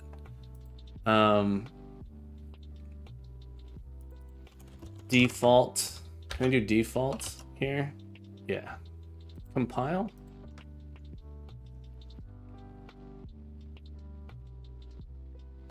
So the idea is that class information should actually be, I might not even have to JSONable dot get type. That's going to be the system type dot toString. So the question is, can I if I have just type, is that enough information? Let's go look at get type. Well, the documentation out there. Let's go look at C# get type. I'm close here. I'm getting close. The exact run type of the current instance type is this. My base class is. So I'm curious what this will, because I want to go to full name. All right, so if I do this, I save my class information as a full name. And now from JSON, the first thing I do is I know that I'm a JSON serializer. So I say JSON serializer. And this one ends up being static. So this probably needs to, this needs to not be static, so we need to be able to do this, but this one will be static. JSON serializer, serializer equals JSON utility dot from JSON. I know I'm a serializer, like this, so I pull that out, and then I have class information and the underlying saved JSON. So using the class information, I need to use reflection to actually load my full type back.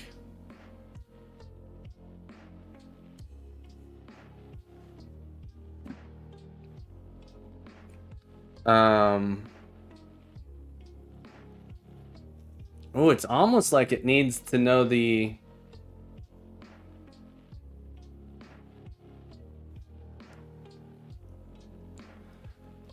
because the class information here, the method name, so this should be method deserialize. So it's not full name here. So this would end up being something like, so this should be class information, but class information is going to say like, oh, well, item.from JSON is the thing you need to call to deserialize this. Oh no, that's not right. This is so...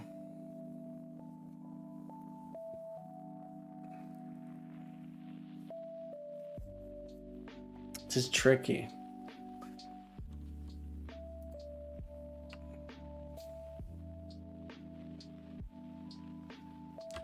It's sort of making sense to me. Weapon.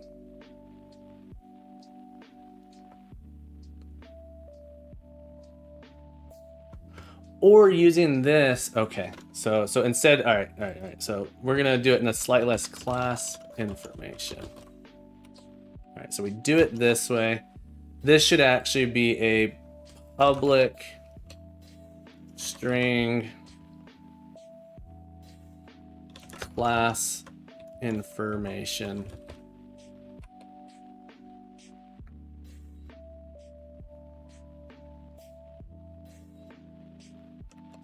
Get private set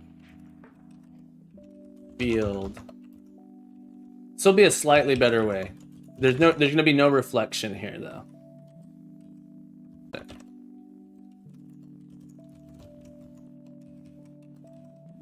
This should be public as well. All right. So it gets us a little bit of class information. Okay.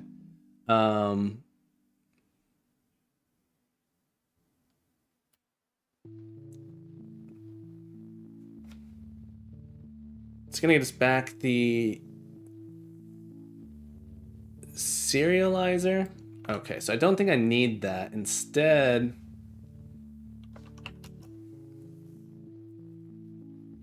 when we save this, we save it as a serializer. Yeah. So the idea would be that in our item, this should accept a string that's a serializer. So the first thing we do is JSON serializer equals unity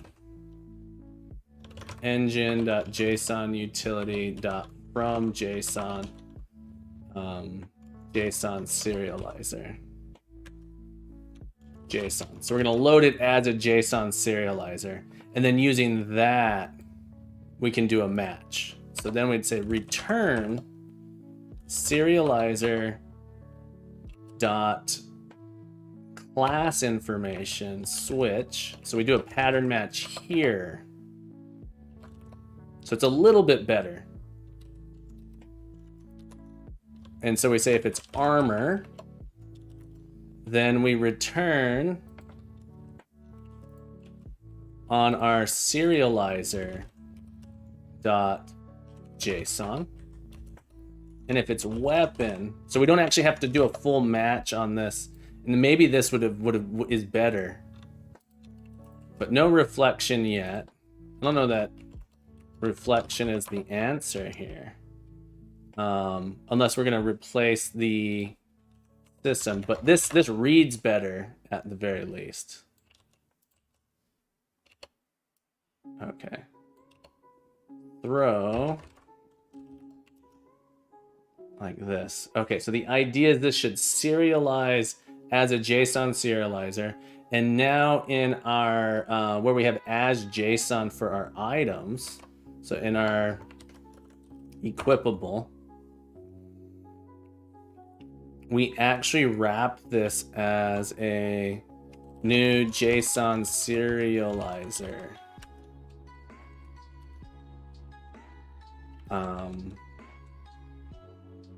Serialize this, and then we do new or JSON. Let's look at JSON serializer. Yeah, so it'd be JSON serializer dot to JSON.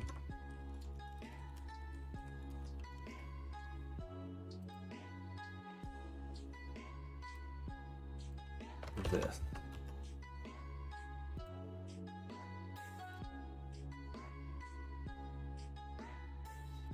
That's recursive. Can't do it that way. All right, so this thing still needs to have this.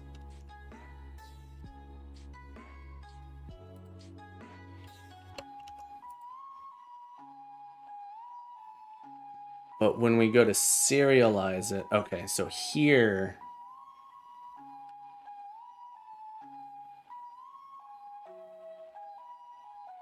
in our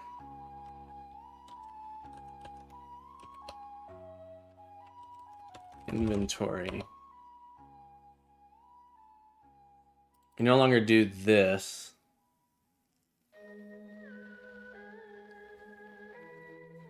This becomes JSON serializer to JSON.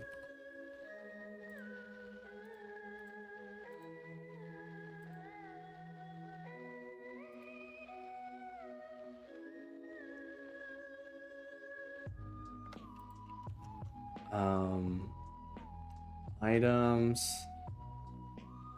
is a list of item.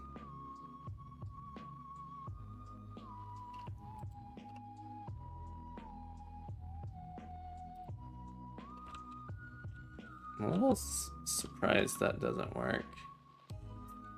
Why can't I swap that in? Do I need to have... okay, this is a static. Oh, it needs to be not static.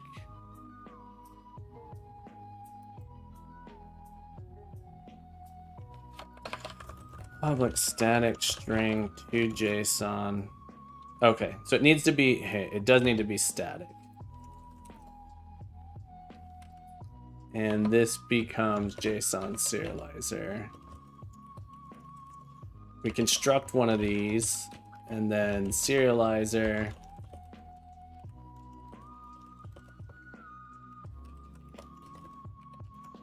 This feels something's not quite right about what I'm doing here for sure. All right, so now we should do. All right, so now we can do that. We have the static thing that says JSON serializer to JSON. And really, I want item to JSON. Yeah. So my item's going to have a to JSON as well. So public static item to JSON string item target. And this is going to be JSON serializer to JSON. So if we change it under the hood, it'll be our target. Oh, I should call it item. Item. This is a string. Okay, so this is how we convert items to JSON. There we go. And so now in our equipment manifest, we'll do the same thing. We no longer use this utility directly. Let's say, oh, well, I know to turn items to and from JSON. Okay. And so we have a slightly nicer way to do this. But I still want to... we can still do better. But this is a little bit better. Everything's gonna break again. Everything's gonna break again. But let's run our tests and see if our serialization test still works. Go ahead and save this scene. Open airline. Yeah, here it doesn't work. So we're doing from JSON. We don't get an exception, which is fast. It's good. Which is good.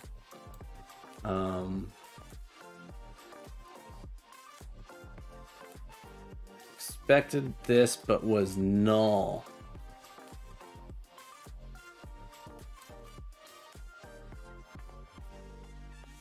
So we no longer want to do it using utilities. All right, so this becomes item.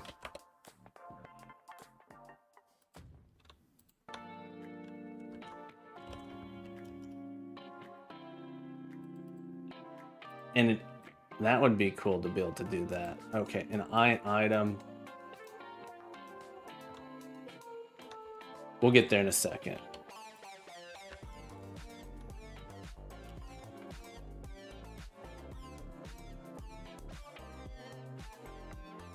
Yeah. Item has to JSON from JSON. So we no longer rely on Unity's JSON or serializer directly. I'm going over. I've gone over. There we go.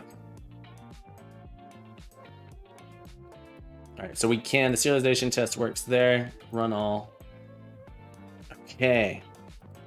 This makes me happier. This is an interesting little thing. I think we can do better with reflection. We just have to have a bunch of static methods, which makes me kind of angry. No, I didn't switch libraries, Ray. I have instead, I've written sort of a class, this utility class JSON serializer, which allows me to more easily select. So there's a string that gets saved with our items, which tells it which class to deserialize with.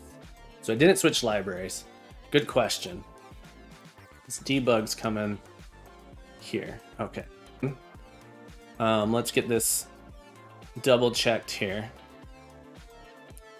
Let's go to our character. We got to recreate our character again since I changed this. Creator. So we'll recreate our character. Give me good stats. I'm gonna click past it. Come on. Give me in that top 5 percentile. Give me 90. 87's close enough. Bob. Okay. So I have Bob. So now if I go to my status, scene. Load me up, Bob. There we go. All right. Saving, serialization's working. All right, let's save. Let's do a commit. I did a refactor here. I think I can use reflection though, so I don't have to. I think I can do better. Pretty sure I can do better. Yeah, I think I can do better. If I do T here.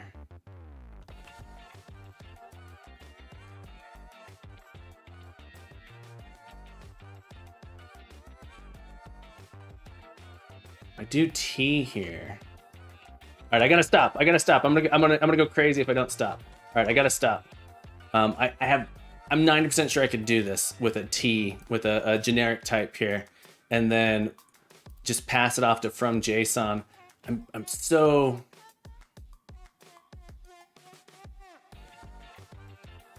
relatively confident I can do that, but then the from JSON in the loop through list, it won't know. Okay, let's save here. Beat. This is a work in progress connect. Work in progress. Working on JSON serializer. Okay. All right, everyone, thank you so much for hanging out. This was super fun. Made some progress today. I got my goals. The serialization I got mostly done. Bonus, I didn't add a transition to the town. From town up to status screen, but I got one from status screen to town, so it is serializing. So everyone, thank you so much for hanging out. Thank you so much for watching. We're gonna raid someone. We're gonna find someone to raid. Any suggestions? If anyone has a suggestion on who we should raid, let me know now. Otherwise, we're gonna go find someone. Let's check it out here. Twitch. Keep it in game dev, English, maybe Unity. There's no suggestions. Pomodoro blocks, too much tomato. Let's go check out. Clayman, oh, is Clayman still streaming? Oh, Clayman dev, are we sure Clayman's streaming? Because I should have him followed. Clayman dev is not online, that's okay. Let's check out, there's no THKE and C# Fritz. No worries, Rave. No THKE. Let's check out what no THKE is doing. 3D modeling, game development. They doing, ooh, this looks pretty. All right, Unity Coder, thank you for the recommendation. We're gonna raid here. Raid, no THKE. Everyone have a beautiful day. Take care now.